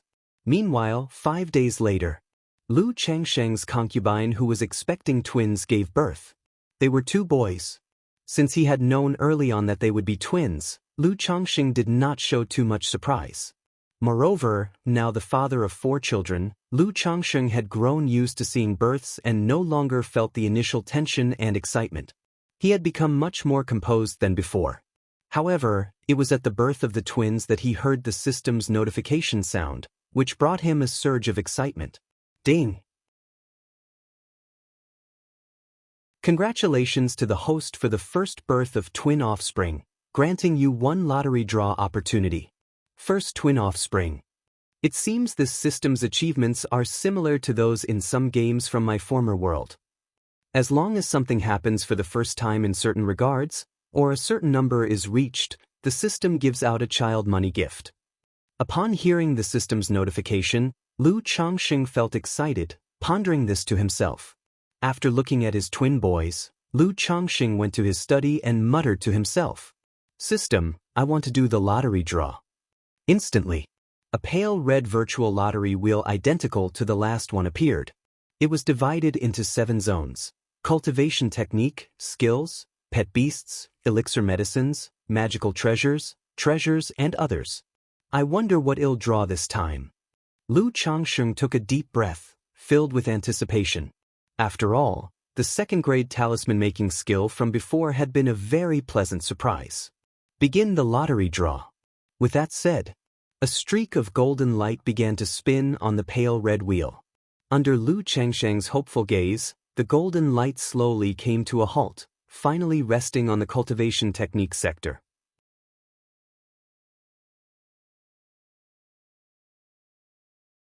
Chapter 13. Immortal Beauty Technique. _1 Ding. Congratulations to the host for acquiring the Immortal Beauty Technique. The reward has been delivered to the system space, and the host can check it at any time. A crystal-clear jade scroll pattern emerged, accompanied by the system notification sound. Immortal Beauty Technique? Lu Changsheng furrowed his brows slightly as he looked at this reward. Why does the name sound so strange? He stirred his mental spirit and checked the Immortal Beauty Technique in the system space. Instantly, a surge of information appeared. All things in the world have their beauty and ugliness, and the appearance of people, their outer expressions and tones, are innate, but everyone has the right to pursue beauty. This technique, called Immortal Beauty Technique, is designed to let everyone pursue an unrivaled immortal beauty. Cultivation Technique, Immortal Beauty Technique, Grade, Peripheral Sect Level, Description. In ancient times, there was an incredibly talented and beautiful individual known as the Heavenly Weeping Elder. Born with an unattractive and repulsive visage, he suffered countless disdainful hardships on his path of cultivation. Thus, with immense wisdom and perseverance, he created the Immortal Beauty Technique.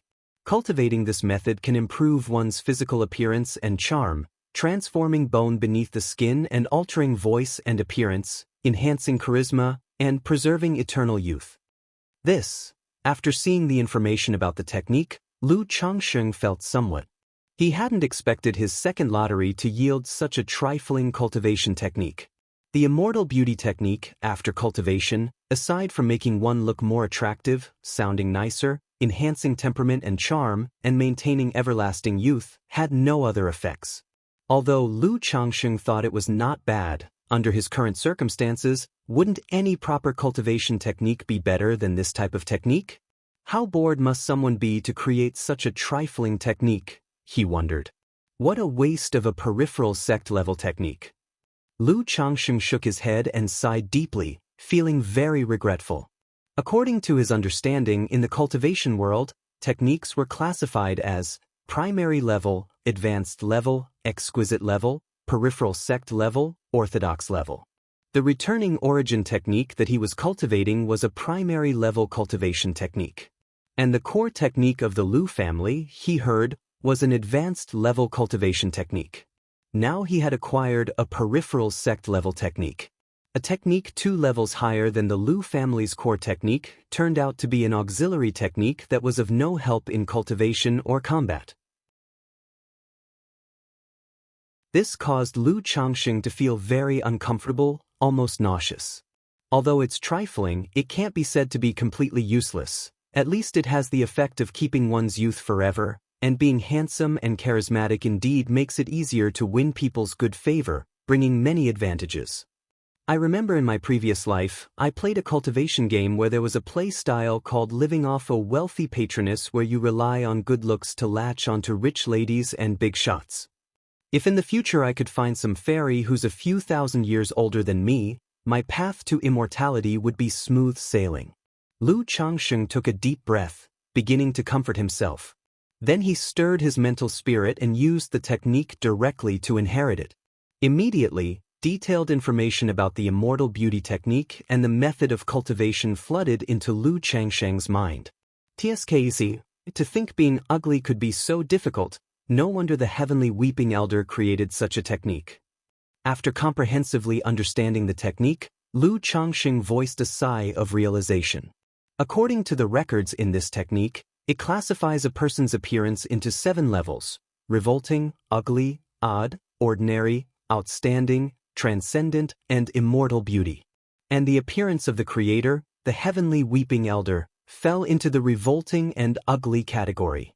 This also led to his suffering of countless disdainful hardships on his cultivation journey. After all, with such a visage, one tends to be perceived as untrustworthy. Not only are people generally reluctant to interact, but also, in the event of any trouble, suspicions easily fall upon him. Some even despised him for being too ugly, feeling that their eyes were polluted, and directly resorted to violence. It truly spelled a massive tragedy. In his past and current life, Lu Changxing, though not exceptionally handsome, was not ugly either. So, he could hardly relate to the heavenly weeping elder's resolve in creating this technique. But having understood the creator's heart and the technique's purpose, he gained some insight. Fortunately, cultivating this technique won't require much effort and won't interfere with my cultivation. Otherwise, given my current situation, it would be unwise to spend time and energy cultivating such a technique. Lu Changxing breathed out lightly, preparing to cultivate the immortal beauty technique. Although he had no obsessions about his looks, if he could be more handsome and maintain eternal youth, why not? Being more attractive, perhaps he'd even get fairies to take initiative in the future. Besides, as an old saying from his previous life goes, since he's here, he might as well enjoy it. Since I obtained the cultivation technique, not practicing it would seem like a huge waste, wouldn't it? The main thing is that this particular technique is very simple to cultivate, with 2 methods of practice.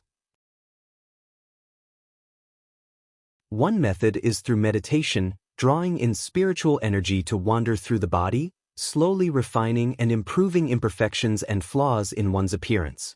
The other method involves using the essence of the 5 elements: spiritual gold, spiritual wood, spiritual water, spiritual fire, and spiritual earth, to establish a foundation. With this, there would be no need for me to cultivate on my own. The essence of the 5 elements within would auto-operate the technique, cleansing the body and enhancing my condition. Plainly speaking, as time passes, a person would keep getting more handsome. Furthermore, the essence of these 5 elements doesn't set high standards. Ordinary first and second rank spiritual materials would suffice. There's no need for heaven-sent treasures or rare spiritual objects.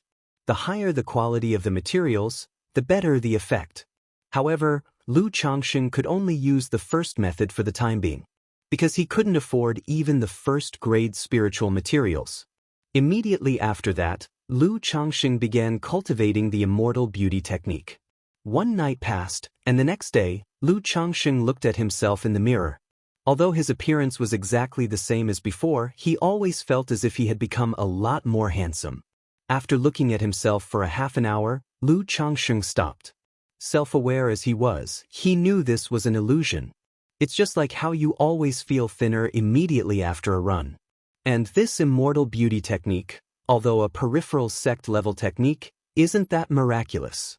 It's not like practicing it will transform one from ugly and loathsome to peerlessly divine. Only that by cultivating this technique, one's facial features, bone structure, and skin, among other things, would subtly and quietly improve for the better. Once the improvement reaches a certain level and one's own limit, there would be no more effect. It's not like there are different layers, and once you reach a certain layer, you become divine in appearance. If there were a standard for peerless beauty, and everyone cultivated toward that aspect, wouldn't it be awkward to end up all looking like clones? Such individuals wouldn't deserve the title of peerless beauty then. Time flew by, and in the blink of an eye, more than a month passed. Because his talent for talisman making became apparent, his standard of living improved quite a bit, and Lu Changxing was in good physical and mental shape. Therefore, in this month, by putting in a little effort, he managed to get one of the 2 maids, who had yet to be taken as concubines, pregnant. Thinking that once both women were pregnant, Uncle Fu would send more girls his way, Lu Changxing didn't wait for Uncle Fu to take the initiative. Instead, he proactively went to Uncle Fu to discuss the matter of taking concubines. After all, talisman making was reasonably well managed. It was in taking wives, accepting concubines, and producing children that one finds the true principle of life. Having tasted the sweetness from 2 system lottery draws, Lu Changxing was eager for more. When Uncle Fu learned of Lu Changxing's intentions and heard what he said, he fell silent. Even after a year and a half, other immortal seedlings were still somewhat resistant to marriage and childbearing. Yet, Lu Changxing not only did not resist but also actively expressed his desire to take more concubines, catching him off guard. But after a moment of silence, Uncle Fu agreed. He asked Lu Changxing about his preferences, saying he would send 2 over to him later. He pointed out, however, that with these 2, Lu Changxing would have married 9, and so there would be no more, and he could not take any additional concubines in the future. Additionally, because of Lu Changxing's talent for talisman making, Uncle Fu also took the opportunity to offer some advice. He urged Lu Changxing not to be too indulgent in pleasures of the flesh, and to focus more on the talisman path. Because of the talisman-making talent displayed by Lu Changxing over the past year and a half, as well as his farmer origins, the Lu family was already considering integrating him as one of their own.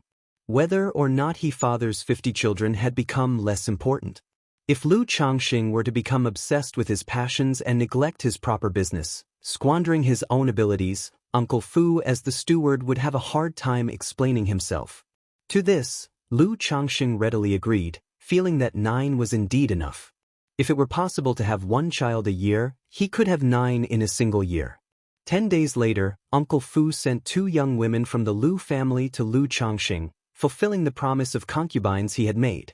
He also sent over 4 elderly nursemaids to take care of Lu Changxing's family, to do laundry, cook, and look after the children. Seeing the 4 nursemaids, who were all in their 40s or 50s, Lu Changxing sighed deeply. He felt as if he had been slighted. The attendants and maids sent to serve him in the past had all been young women, but now they were old nursemaids. It seemed that these were indeed the last 2.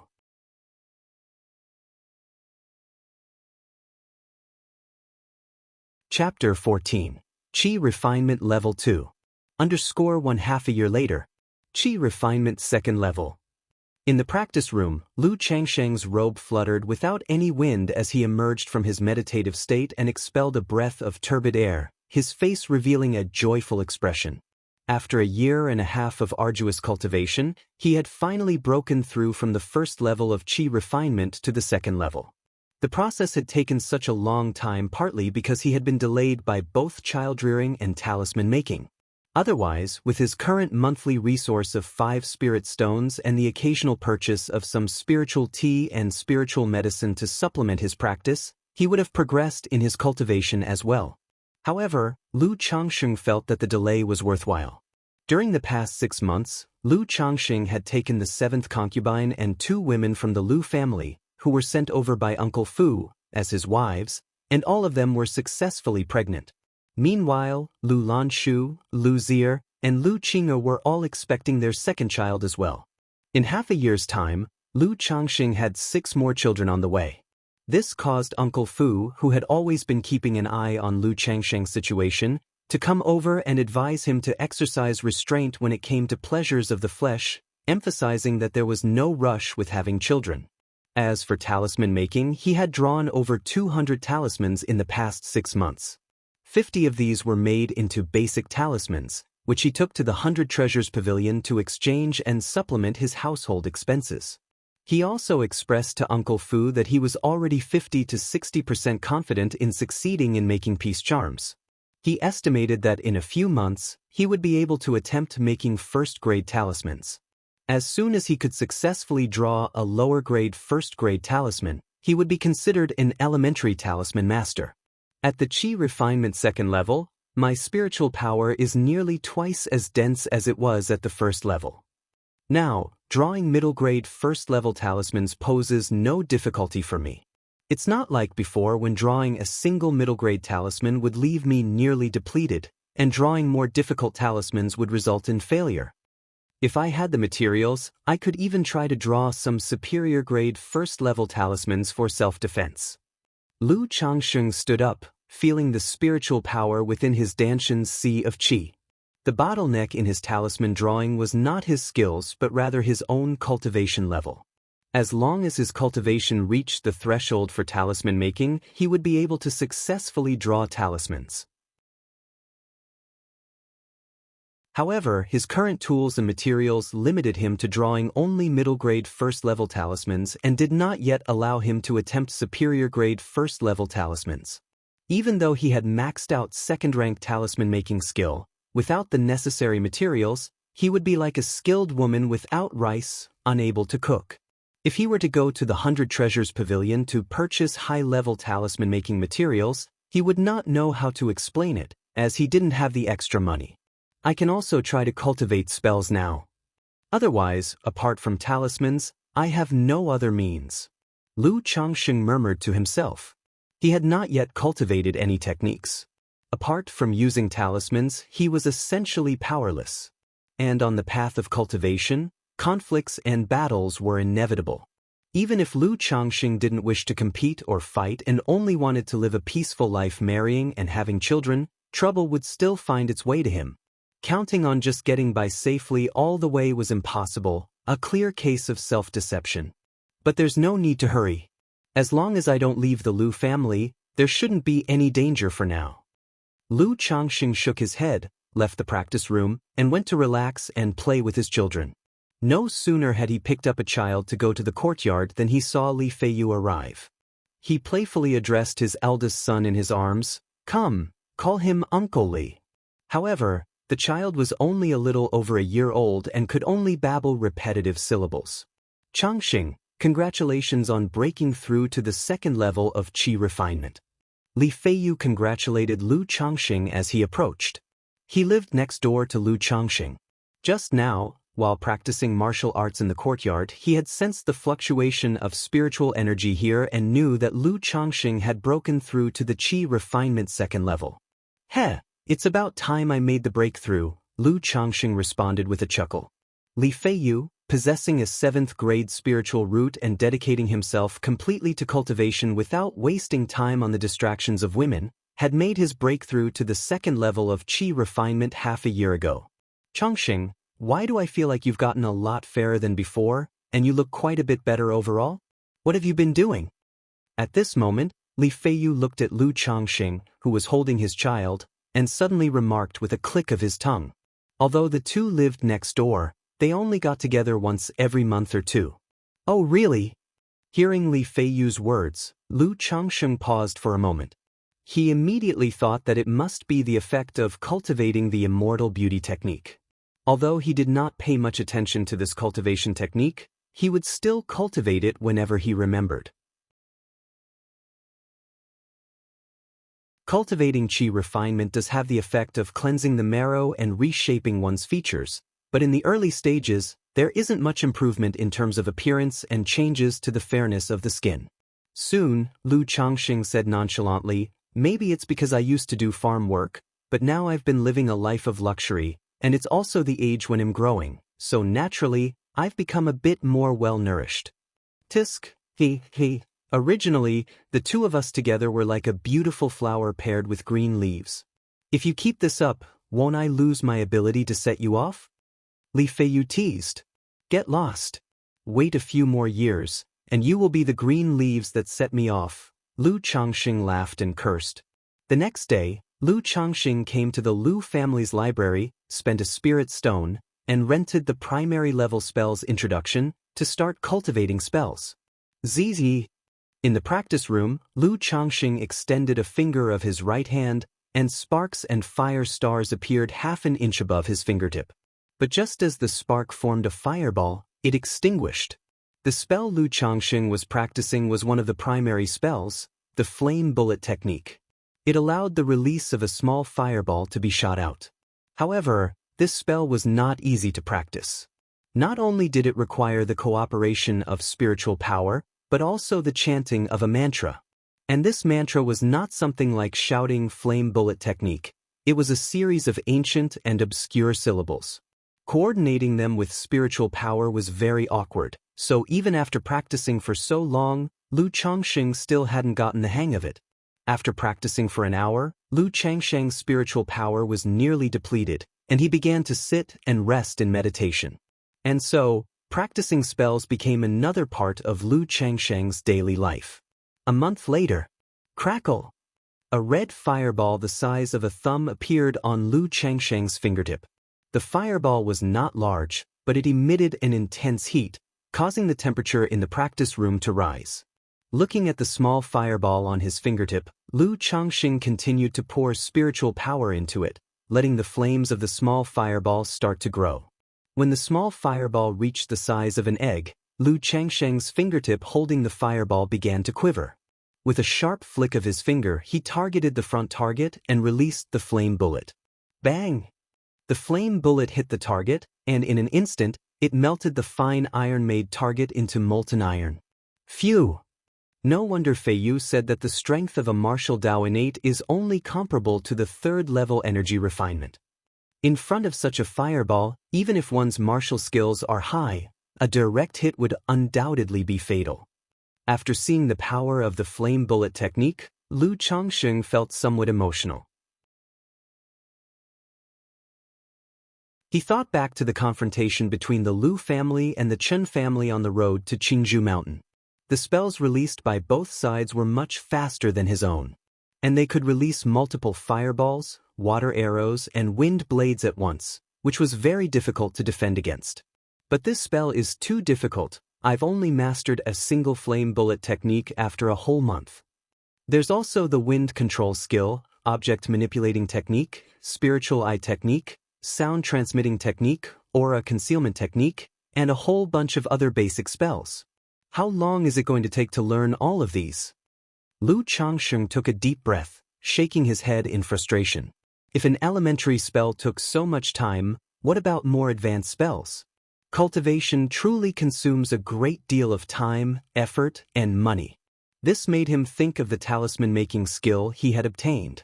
He now understood why such a skill was so precious and sought after. It wasn't just because of the difficulty. Cultivation itself was already a massive drain on time, effort, and finances. To practice an additional skill meant to spend even more time, effort, and money. Most cultivators simply did not have the time, effort, or finances to practice other things. They could only focus on cultivating one aspect.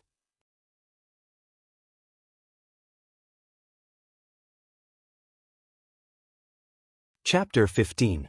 Talisman Treasure, Golden Light Brick. _1 2 months later. Lu Changsheng welcomed his 7th child into the world. Standing outside the delivery room as soon as he heard the cries from within, his spirits lifted, and a look of surprise and joy appeared on his face. But in the next moment, his eyes revealed a complex mixture of emotions. At the moment of the child's birth, Lu Changsheng himself felt a profound and ineffable connection. Spiritual root. It was his own spiritual root that was throbbing. At the same time, the sound of a system notification confirmed that it was not his imagination. Congratulations to the host for the first birth of a child with a spiritual root, granting you one chance to draw a reward. My previous guess was correct. If a child possesses a spiritual root, it exists from birth, though still unformed, requiring growth and development until it stabilizes and manifests around the age of 5 or 6, when it can be detected. Having the system, the child's spiritual root contributes to my own, so I sensed it the moment this child was born with it. This also means that my previous 6 children, none of them have a spiritual root. Lu Changsheng, knowing his child possessed a spiritual root, naturally felt great excitement and joy. After all, only with a spiritual root could a child embark on the path of cultivation. Only then could the talent of the spiritual root be added to his own, accelerating his cultivation speed. However, having the lack of spiritual roots in his other 6 children confirmed also complicated Lu Changsheng's feelings, causing him some distress.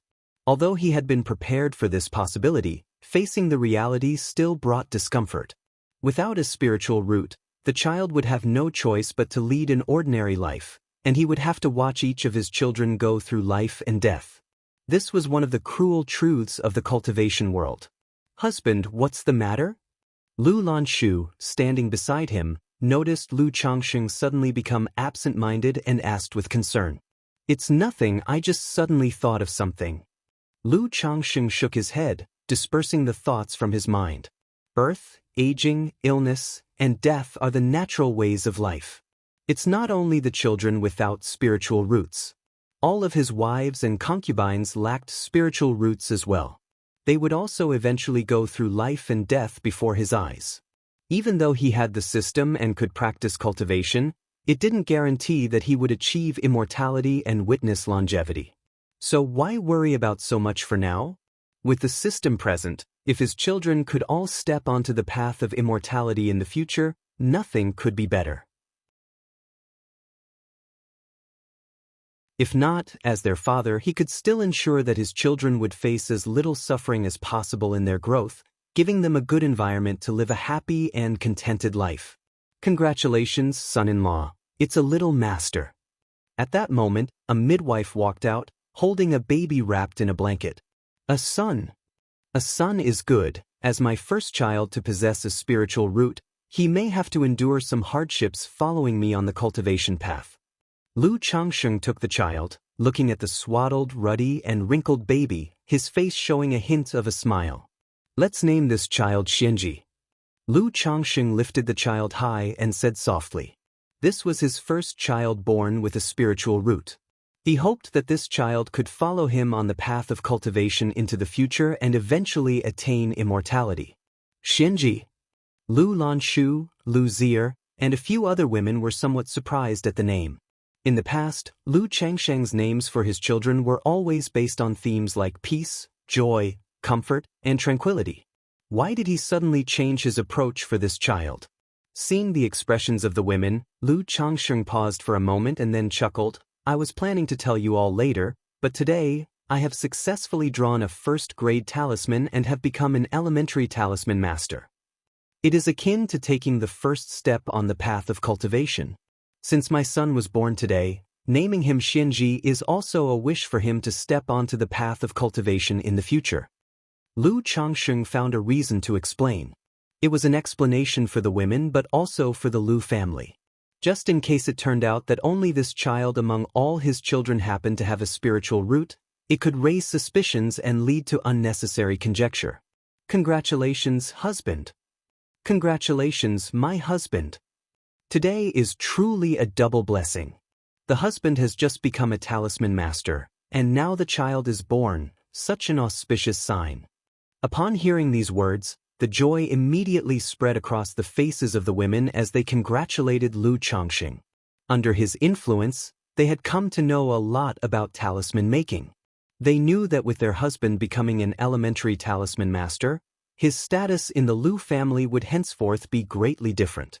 As his wives and concubines, their status would also rise with the tide. The family entered the birthing room full of joy to visit the concubine who had given birth to the child. This concubine was named Lu Yuzhu. Upon hearing the news that Lu Changsheng had become a talisman master and the name of her son, she was also extremely delighted. After a brief chat, everyone left the birthing room. Lu Changsheng handed the child over to Lu Lanshu and went to his study for his third lucky draw. System, I want to draw a prize.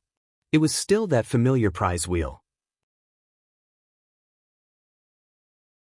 Having gone through 2 draws before, Lu Changsheng looked at the prize wheel with the same mix of nervous anticipation.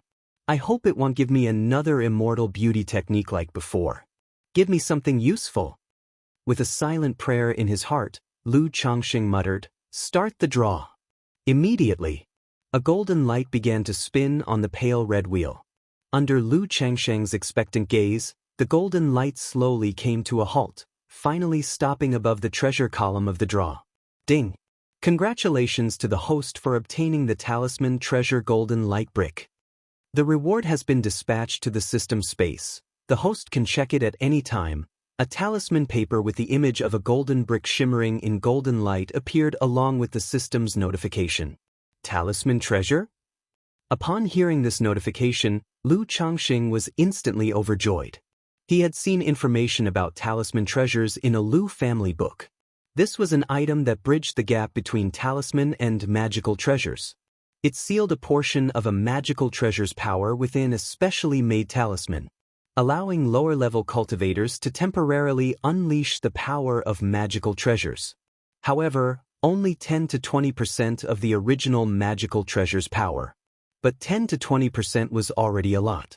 After all, these are magical treasures, the kind that only a nascent soul immortal could use. For an ordinary foundation establishment cultivator, it already possessed an overwhelming lethality. Talisman treasures were incredibly rare and priceless, and Lu Changxing had only read about them in books. He never imagined he would actually draw one. Lu Changxing immediately checked the talisman treasure in the system space. Talisman treasure, golden light brick.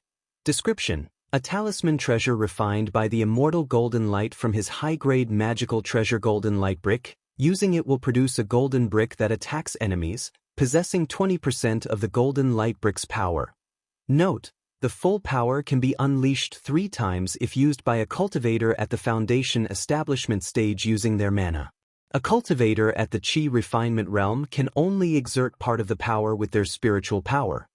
Refined from a high-grade magical treasure, this indicates that the power of this talisman treasure is stronger than ordinary ones.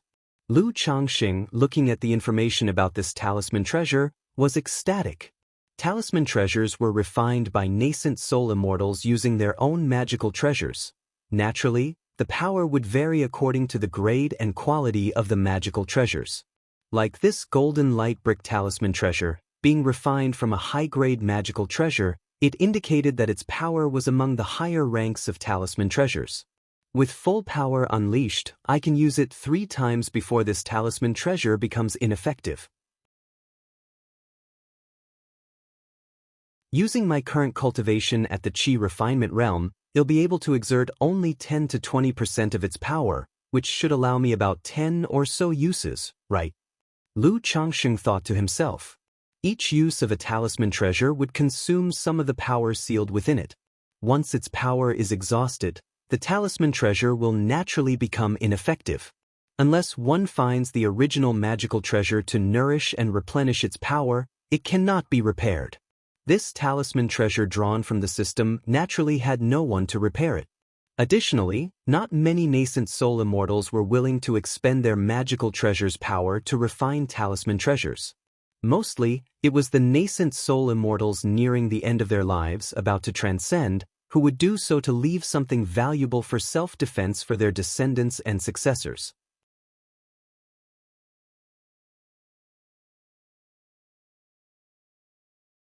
Chapter 16.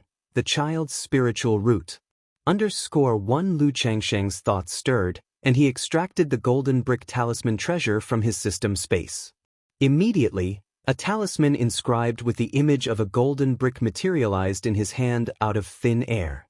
This talisman felt much smoother and more substantial than the ordinary ones he usually drew. The pattern of the golden brick on it shone with a twinkling light, seemingly alive.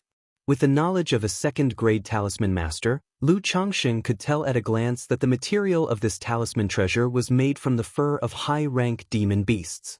The standard talisman paper he currently used was mostly made from lower-grade spiritual materials. For instance, the abundant Qingzhou bamboo on Qingzhou Mountain was one such lower-grade spiritual material, whereas advanced, top-quality talisman paper required entry-grade spiritual materials or demon beast fur. The materials needed to draw second-rank talismans were the same. One had to use first- and second-grade spiritual materials as raw materials to create talisman paper and spiritual ink. This was one of the reasons why it became increasingly difficult for a talisman master as one progressed. Not only was it harder to advance, but the cost of materials was also high. To improve one's skills, one had to continuously pour money into this bottomless pit.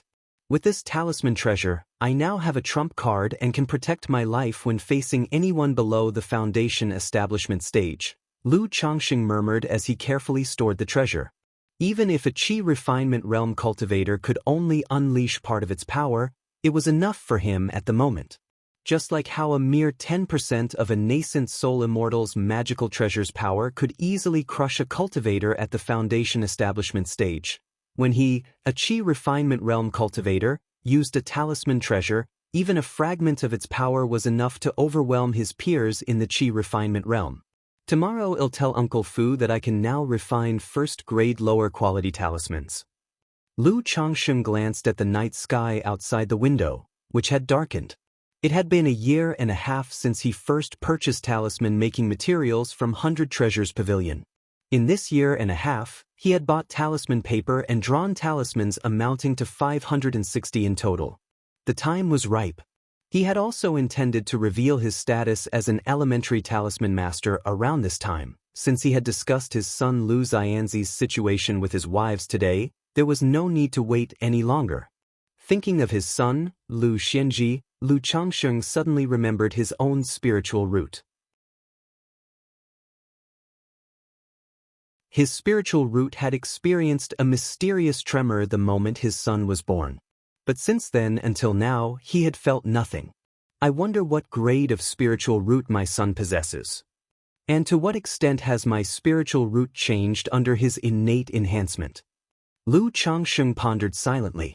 Spiritual roots are an abstract indicator of one's aptitude for cultivation. They are not an extra organ within the body that can be seen. According to what he had read in books, cultivators with a spiritual root had different heavenly gate acupoints and dantian compared to ordinary people. Therefore, even though Lu Changsheng was a cultivator, he could not specifically see what changes his spiritual root had undergone, or how significant the changes were. He could only discern through specialized treasures used to test spiritual roots, or by using spells and divine skills like spiritual eye technique. However, Lu Changsheng was not in possession of these means at the moment. Thus, he chose the simplest and most direct method, to observe the speed at which he was drawing in nature's spiritual energy during cultivation and how it compared to before. After all, an increase in one's spiritual root would most directly and clearly be reflected in one's sensitivity and throughput of spiritual energy. The better the spiritual root, the higher the degree of fusion with spiritual energy, the faster the cultivation speed, and the fewer the bottlenecks. Several hours passed. Lu Changsheng was certain that his cultivation speed had indeed increased. But this increase was very slight. Less than 10%. With such a small enhancement, Lu Changsheng came to a conclusion. His son's spiritual root was nothing remarkable. Even though Lu Xianxi had just been born and his spiritual root had not yet stabilized, and even if it could grow until he was 5 or 6 years old, it was unlikely to reach a high level. As expected, it was an 8th grade, the lower grade spiritual root. To have a spiritual root in the 7th child is lucky enough. How could the quality of the spiritual root be any better? Lu Changsheng sighed softly, knowing this was quite normal. His wives and concubines were all ordinary people, and his spiritual root was only 9th grade. The probability of his children having a spiritual root was about 1 to 2%. To have a spiritual root in the 7th child was already very fortunate. As for how good the born spiritual root was, hoping for a middle grade or higher grade spiritual root was truly wishful thinking. Except for a few rare cases, most children's spiritual roots are similar to their parents, not much higher in grade.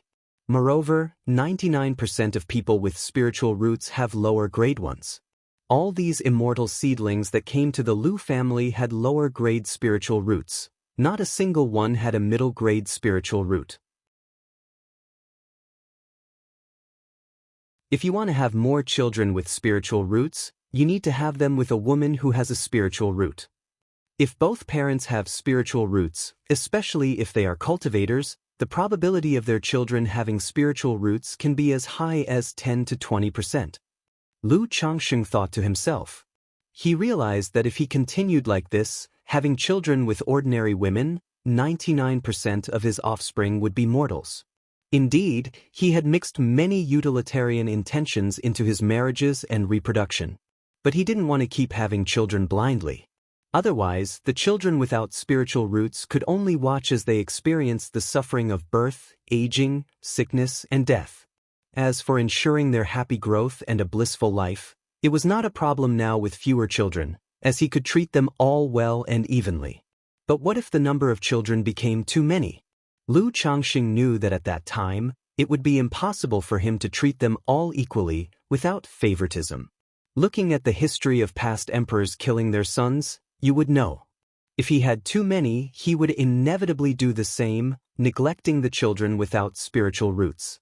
Furthermore, taking wives and concubines to father children also required a certain amount of his time and energy. Thinking about this is still somewhat far-fetched. To have children is natural, and if the conditions are met, one should still strive for good breeding. Lu Changsheng took a deep breath, shook his head, and stopped dwelling on these thoughts. He also felt that he was overthinking and being indecisive and emotional.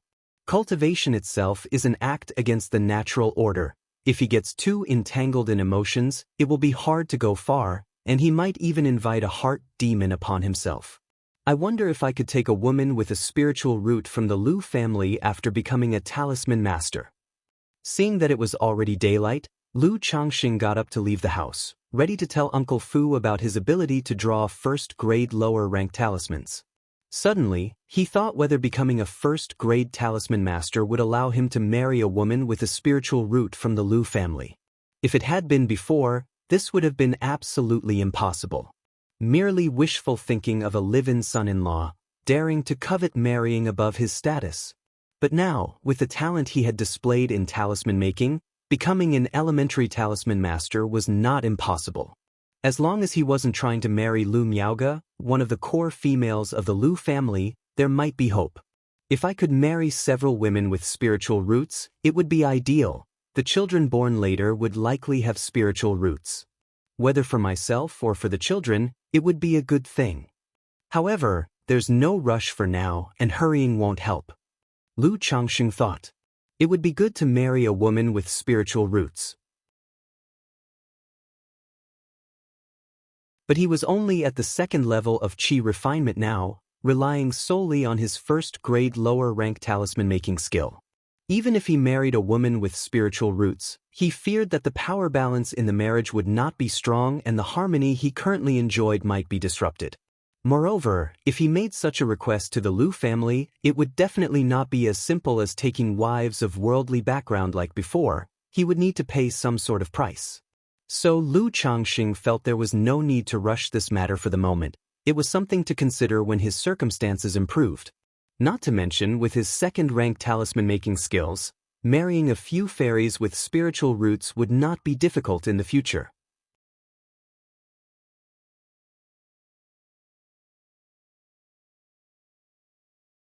Chapter 17. The New Contract Terms. _1 Lu Changxing, you say you can draw first-grade talismans now? In the living room, Uncle Fu's face lit up with surprise and joy upon hearing Lu Changxing's words. Yes, Uncle Fu, it's just that I'm not quite proficient yet. Lu Changxing nodded, then took out a talisman and said, this is a first-grade lower-tier talisman I've made, the Fire Bullet Talisman. This talisman naturally differed from those Lu Changxing usually drew. The rune lines looked a bit rough and not very smooth, but had managed to succeed all the same. It really is a first-grade talisman, a Fire Bullet Talisman. Very good, very good. You go back and rest first. I'll report this to the family head. Rest assured, now that you've become an elementary talisman master, our Lu family will definitely not treat you unfairly. Uncle Fu took the talisman, examined it for a moment to confirm it was correct, and then joyfully said, yes, thank you, Uncle Fu. Lu Changxing bowed slightly to take his leave and went to await the results. Lu Changxing was playing with his children in the courtyard. The older kids could now walk and were running around the yard, full of life and energy. At that moment, the courtyard bell chimed. Someone had arrived. Opening the courtyard door, he saw 3 figures standing there.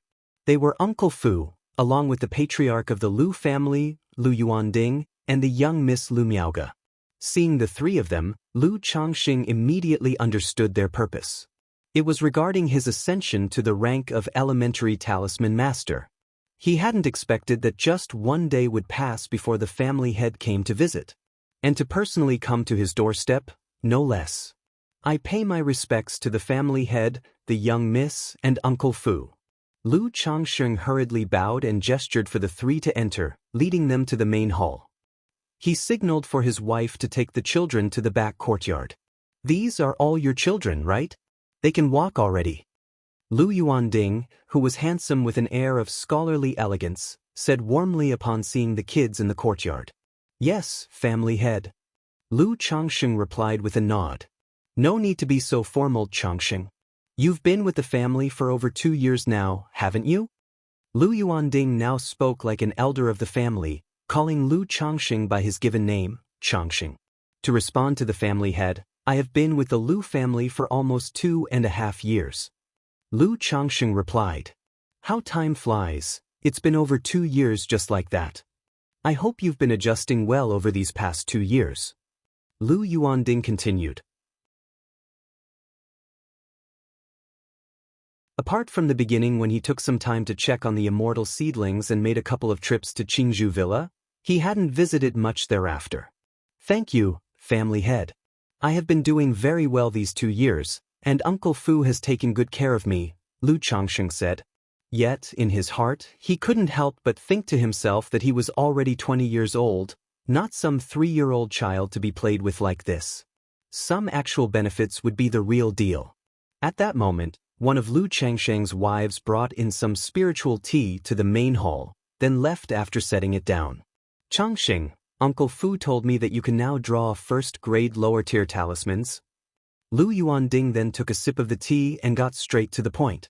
Yes, family head, after continuously practicing for this period of time, I've managed to draw the fire bullet talisman. It's just that the success rate isn't high right now, only about 1 or 2 chances in 10, Lu Changsheng explained.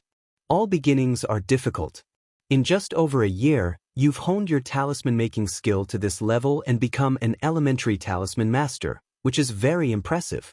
Show me what you can do. It's perfect that Miaoga is here too. She can take a look and give you some guidance. Lu Yuanding said in a gentle tone. Having seen the fire bullet talisman Lu Changsheng gave Uncle Fu, he naturally knew that Lu Changsheng could draw a first-grade talisman. But such matters certainly required another direct observation for confirmation. Yes, family head. I'll go get the talisman-making tools. Lu Changsheng stood up and said. No need, I have them here. Lu Miaoga, who was sitting nearby, stood up and said. She took out a set of talisman-making tools. Her voice remained soft and gentle as flowing water, making one feel as if they were basking in the spring breeze. Thank you, young Mississippi. Lu Changsheng took the tools from Lu Miaoga's hands. The talisman brush was still the golden bamboo brush from the last time. Approaching the table, he spread out the talisman paper and took a deep breath as if slightly nervous. He dipped the brush in ink and began to draw the fire bullet talisman. The first talisman was about halfway completed when a mistake led to the paper emitting blue smoke and the talisman being ruined. Lu Yuanding and the others didn't say much and gestured for Lu Changsheng to continue. In the second attempt at drawing, Lu Changsheng, despite being somewhat clumsy, still succeeded. You were still a bit nervous, but you've improved greatly compared to the last time. It's just that the application of your spiritual power is not yet precise and natural enough, said Lu Miaoga, gently pursing her moist lips as she offered her critique from the side. With Lu Changsheng's second-rank peak-level talisman-making skill, deceiving her was naturally an easy feat. Thank you for your guidance, young Mississippi. My progress is largely due to the essentials of talismans you gifted me, Lu Changsheng said, bowing with hands folded, his voice filled with excitement. Very well, I didn't expect you, Changsheng, to successfully depict the fireball talisman on your second try. It seems your earlier claim of only having 10 to 20% confidence was a bit too modest. Lu Yuanding also chimed in with a laugh from the side. Internally he couldn't help but feel impressed. He had never thought that Lu Changsheng, once nearly discarded due to his 9th-grade spiritual root, would possess such astonishing talent in talisman making. In just a year and a half, he had gone from a novice to an elementary talisman master. This talent was not only on par with his daughter Lu Miaoga but even surpassed her by quite a bit. With such age and talent, he was indeed worthy of the Lu family extending an olive branch. This time it was just luck, good fortune, Lu Changsheng said, somewhat shyly, like a simple young man. Young man, there's no need to be too modest. Lu Yuanding waved his hand, continuing, I've been watching your performance in the Lu family for the past 2 years. I've long regarded you as one of our own. Now that you've become an elementary talisman master, our Lu family cannot possibly underappreciate our own people. This is the revised offer I have for you. Have a look. As he spoke, Lu Yuanding took out a parchment of brownish-yellow sheepskin from his sleeve and handed it to Lu Changsheng. This was a spiritual contract, somewhat similar to modern contracts from his previous life. Upon Lu Changsheng and other immortal seedlings' arrival at the Lu family, they had signed such a contract. Thank you, family head, Lu Changxing said, visibly overwhelmed as he took the spiritual contract and began to read through its contents. The terms laid out were quite straightforward and simple. Not like modern contracts that were densely packed through several pages, where one could miss a trap if not careful. Firstly, the previous contract was voided. Lu Changxing was no longer an upstart son-in-law or a live-in son-in-law of the Lu family. Instead, he was formally married into the family as a son-in-law. Therefore, he no longer needed to provide the Lu family with 50 offspring within 20 years, nor was he confined to how many children with a spiritual root he must have. The children would be his own. Second, he would enjoy the same treatment as the direct descendants of the Lu family. He could move to the core area of Qingzhou Valley, live in Qingzhou Valley, and have access to a second-grade spirit vein. Moreover, the monthly resources he received were increased from 5 spirit stones to 10, along with 1 bottle of yellow dragon elixir. In return, his obligation was to help the Lu family refine a certain quantity of talismans every month. And, depending on the family's needs, practice making the appropriate talismans, among other things. Of course, these talisman materials would naturally be provided by the Lu family as part of the cultivation investment from the Lu family's side in talisman making. With Lu Changsheng's second-rank talisman making skill, these obligations were essentially all profit. However, the final clause caused Lu Changxing to frown slightly. Should he decide to leave the Lu family, he would need to give a 20-year notice in advance. Otherwise, he would have to repay threefold the resources that the Lu family had invested in him. The initial terms were indeed favorable, no doubt about it. But the last clause gave him slight hesitation. In essence, the last clause meant that staying with the Lu family was naturally for the best, a reason for everyone to rejoice.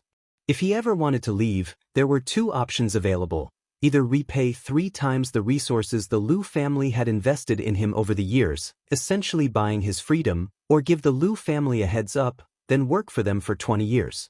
Deep within, Lu Changxing had always harbored thoughts of leaving. Once he overcame the initial phase and gained sufficient strength, he would choose to leave the Lu family and establish his own cultivation clan. While the Lu family offered safety and protection, in the end he was under another's roof. Many things and actions were fraught with trepidation. For example, in the area of talisman making, he had delayed showing off his first-grade talisman making skill for a whole year and a half. In his room, hidden away, were over 400, nearly 500 first-grade talismans. If converted to spirit stones, it amounted to a huge sum of money. Moreover, Lu Changxing knew his talent was not great. To continue on the path of cultivation and for a long haul, he could only rely on the system and had to have many kids, especially those with a spiritual root. Having offspring with a spiritual root from ordinary wives was difficult and troublesome. He had to marry many fairies with a spiritual root. Even if the Lu family was willing to marry women with a spiritual root to him, it would only be 1 or 2 at most. They couldn't be like how it was in ordinary society, where he could readily marry 9 women. Even the idea of taking in numerous common folk women to bear children caused him a degree of concern while in the Lu family. Changxing, if you think there's something inappropriate or have any doubts or questions, feel free to raise them. This contract was only something I thought of today, and naturally, there might be some aspects that haven't been thoroughly considered. Seeing Lu Changsheng's hesitant and conflicted expression, Lu Yuanding took a sip of his spiritual tea, still speaking in a gentle tone.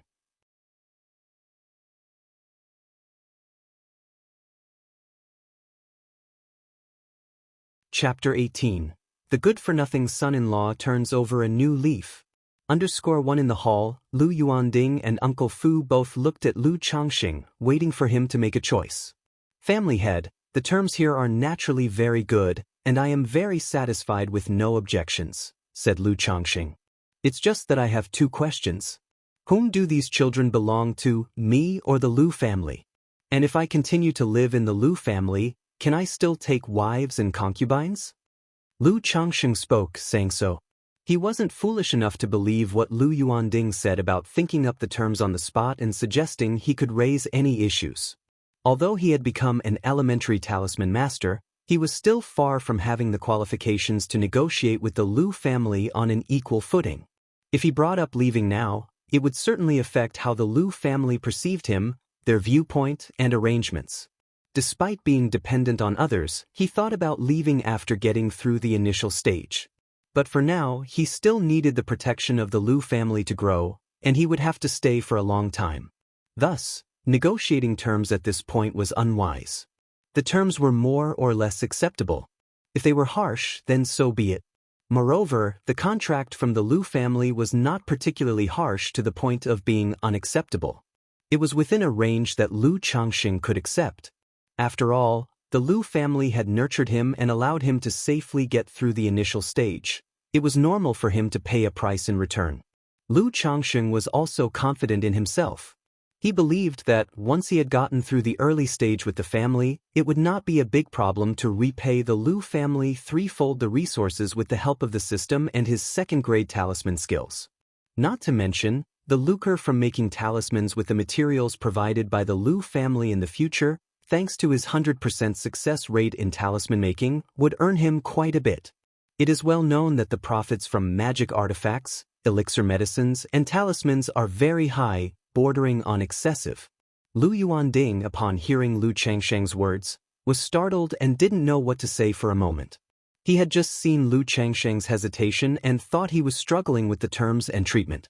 He hadn't expected Lu Changsheng to ask such questions. Whom do the children belong to? And whether he would still be able to take wives and concubines in the future. It was simply. But then he thought about how Lu Changsheng was just a common peasant, and he came to terms with it. This was entirely a smallholder mentality, concerned only with a wife and children keeping a warm bed. It was only because of a fortuitous coincidence that he possessed a spiritual root and stepped onto the path of immortality, while also having an innate talent for talisman making. In Lu Yuanding's view, this was even better, as it would make it easier for Lu Changxing to integrate into the Lu family and be of use to them. Uncle Fu, on the other hand, was somewhat speechless because of Lu Changsheng's questions. He thought to himself that Lu Changxing really had a mind full of lust for women. After having taken 9 Lu family women, he was still not satisfied and was thinking about taking more wives and concubines. It was fortunate that the servants he had previously arranged for Lu Changxing were all older women. If they had been young and beautiful maids, they probably would have been spoiled by now. It wasn't that he was unwilling to part with the girls. He truly wished that Lu Changxing would focus on the talisman path instead of being constantly engrossed in his desires for women. Lu Miaoge, on the other hand, remained as indifferent as ever, her demeanor otherworldly, her thoughts unknown. Don't worry, Lu Yuanding laughed. According to these terms, you will be a son-in-law to our Qingzhou Lu family, not just an added member. Naturally, all the children are yours.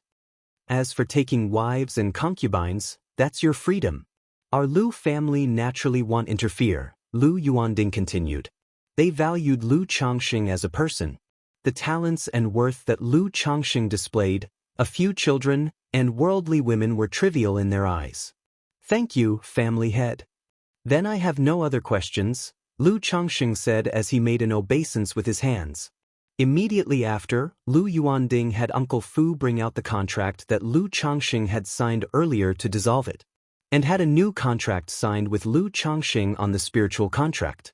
From now on, consider the Lu family your own home, Lu Yuanding said with a gentle, scholarly smile. He then gently patted Lu Changxing's shoulder and continued, in the next few days, I will have someone prepare your identity plaque and arrange for your residence in Qingzhou Valley. Once everything is set up, Uncle Fu will notify you. For the next few days, you'll still stay here. As for your welfare and treatment, it will start from this month, he added. Lu Changxing was slightly startled, aware that the other party was buying his favor. But undeniably, these actions and words were indeed comforting. He nodded and said with his hands cupped, Yes, Changxing thanks the family head. Thereupon, Lu Yuanding, together with Uncle Fu and Lu Miaoge, departed. Lu Changxing went out to see them off. Sigh. Watching the 3 leave, Lu Changxing took a deep breath and slowly exhaled. From now on, he would be considered as having secured his footing in the Lu family, wouldn't he? Afterward, a group of wives and concubines also hurried over.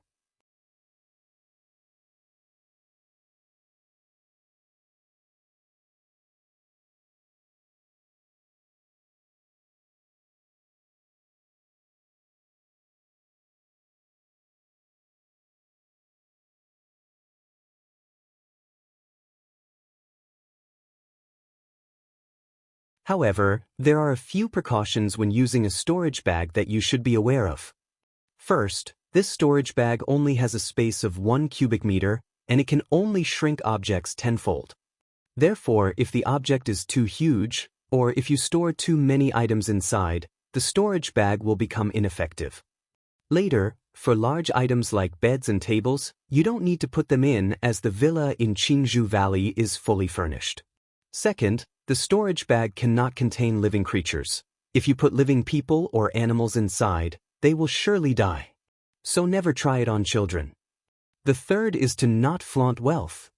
This kind of storage bag does not have an owner recognition function. If it gets stolen, anyone can claim the contents as their own, so when you go out, try not to reveal your storage bag in front of other cultivators, otherwise it may attract deadly misfortune. Uncle Fu spoke, his tone serious, as he instructed and advised Lu Changxing. Yes, Uncle Fu, I will definitely remember. Lu Changxing nodded his head, firmly imprinting these words in his mind. Immediately after, he took the storage bag and began moving. He stored all the scattered talismans from the study's cabinets and all the other items he needed to bring with him into the storage bag. Suddenly, the originally troublesome move became much simpler. In a short while, he had packed all his belongings. Considering that Lu Changsheng's wives and concubines were mostly pregnant and he had so many children, Uncle Fu also arranged for a horse carriage to be waiting at the door. He had all the women and children sit in the carriage. Seeing Li Feiyu, who had come to see him off, Lu Changxing approached with a smile and said, "Feiyu, I won't be able to drop by casually from now on, but don't worry, he'll still come to bother you when I have time. If you ever need anything, feel free to look for me anytime. You know our relationship, there's no need for me to say more, right?" Lu Changxing said warmly, patting Li Feiyu on the back. The life-saving grace from before, coupled with the friendship they had built over these 2 years, had made Lu Changxing consider Li Feiyu a true friend and a good brother. "Sure, I know what kind of person you are. We're both grown men, there's nothing much to say. Go on, it's not like you're going far." Li Feiyu laughed and waved his hand dismissively, looking carefree. Right away, Lu Changxing got on the carriage and together with Uncle Fu, they drove towards Qingzhou Valley. Watching the departing carriage, Li Feiyu couldn't help but sigh softly, a hint of envy in his eyes, before returning to his room to resume his cultivation. "Uncle Fu, Lu Changxing." "Uncle Fu, Brother Changxing." "Changxing bro moving house?" Along the road, someone noticed Uncle Fu and Lu Changxing on the carriage and called out a greeting, their eyes filled with envy.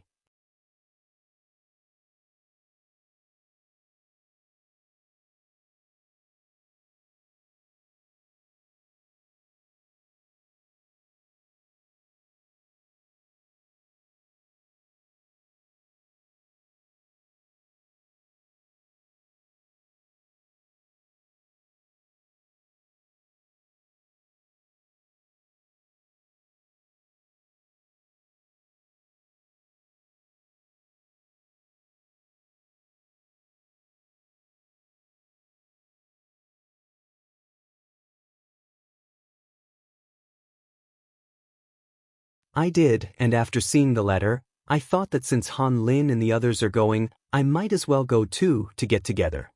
And I've been away from home for so long, it's time to go back and settle things, so I came over to see what you think." Lu Changxing stated directly. "I have the same idea." Li Feiyu nodded and said, "Great, then we'll go together. We still have half a year, and we should set out about a month in advance. After all, traveling from Qingzhou Mountain to Rui Prefecture takes quite some time," Lu Changxing said. "No problem, I usually don't have much going on. Just come and call me on the day you leave," Li Feiyu said. Subsequently, the two chatted for a while, and Lu Changsheng had lunch at Li Feiyu's home before leaving. Time flew, and another half a month passed by. On this day, Lu Changsheng's 10th child was born. Just like the others, this child did not have a spiritual root. However, the instant the child was born, a system notification sounded. Congratulations to the host, the number of progeny has reached 10. You've earned 1 lottery chance. As expected. Upon hearing the system notification, Lu Changsheng was delighted and thought to himself that it was as he expected. He had previously suspected that once certain achievements were triggered, they would lead to rewards. The first numeral was 1. It was highly likely that the second numeral was 10. I wonder if the next one is 20, 50, or 100, Lu Changsheng pondered. Without further thought, Lu Changsheng went to see the child. It was a girl, adorable indeed. After visiting his wives and children, Lu Changsheng returned to his study to start his 4th lottery draw. System, I want to draw a prize. Lu Changsheng silently wished. Immediately, a pale red virtual lottery wheel appeared before his eyes. Looking at the familiar lottery wheel, Lu Changsheng took a deep breath and prayed in his heart. He hoped for a cultivation technique. His current returning origin technique was a primary level common cultivation technique. The advantage was that the cultivation was steady and smooth, with almost no risk of issues during the process. However, the downside was the same, too steady, which caused the absorption of spiritual energy to be exceedingly slow. He hadn't felt it much while at Qingzhou Villa. Now that he had come to Qingzhou Valley to cultivate on the 2nd grade spiritual vein, this feeling was very pronounced. Therefore, Lu Changsheng thought that if he could obtain a cultivation technique, this situation should improve. After all, even if the system was stingy, it would at least provide a peripheral sect-level technique, right? Start the draw. Lu Changsheng exhaled and declared. Instantly, a golden light spun on the pale red wheel. After 5 seconds, the wheel slowed down. Under Lu Changsheng's gaze, filled with a mix of nervousness and anticipation, the golden light settled on pet beasts.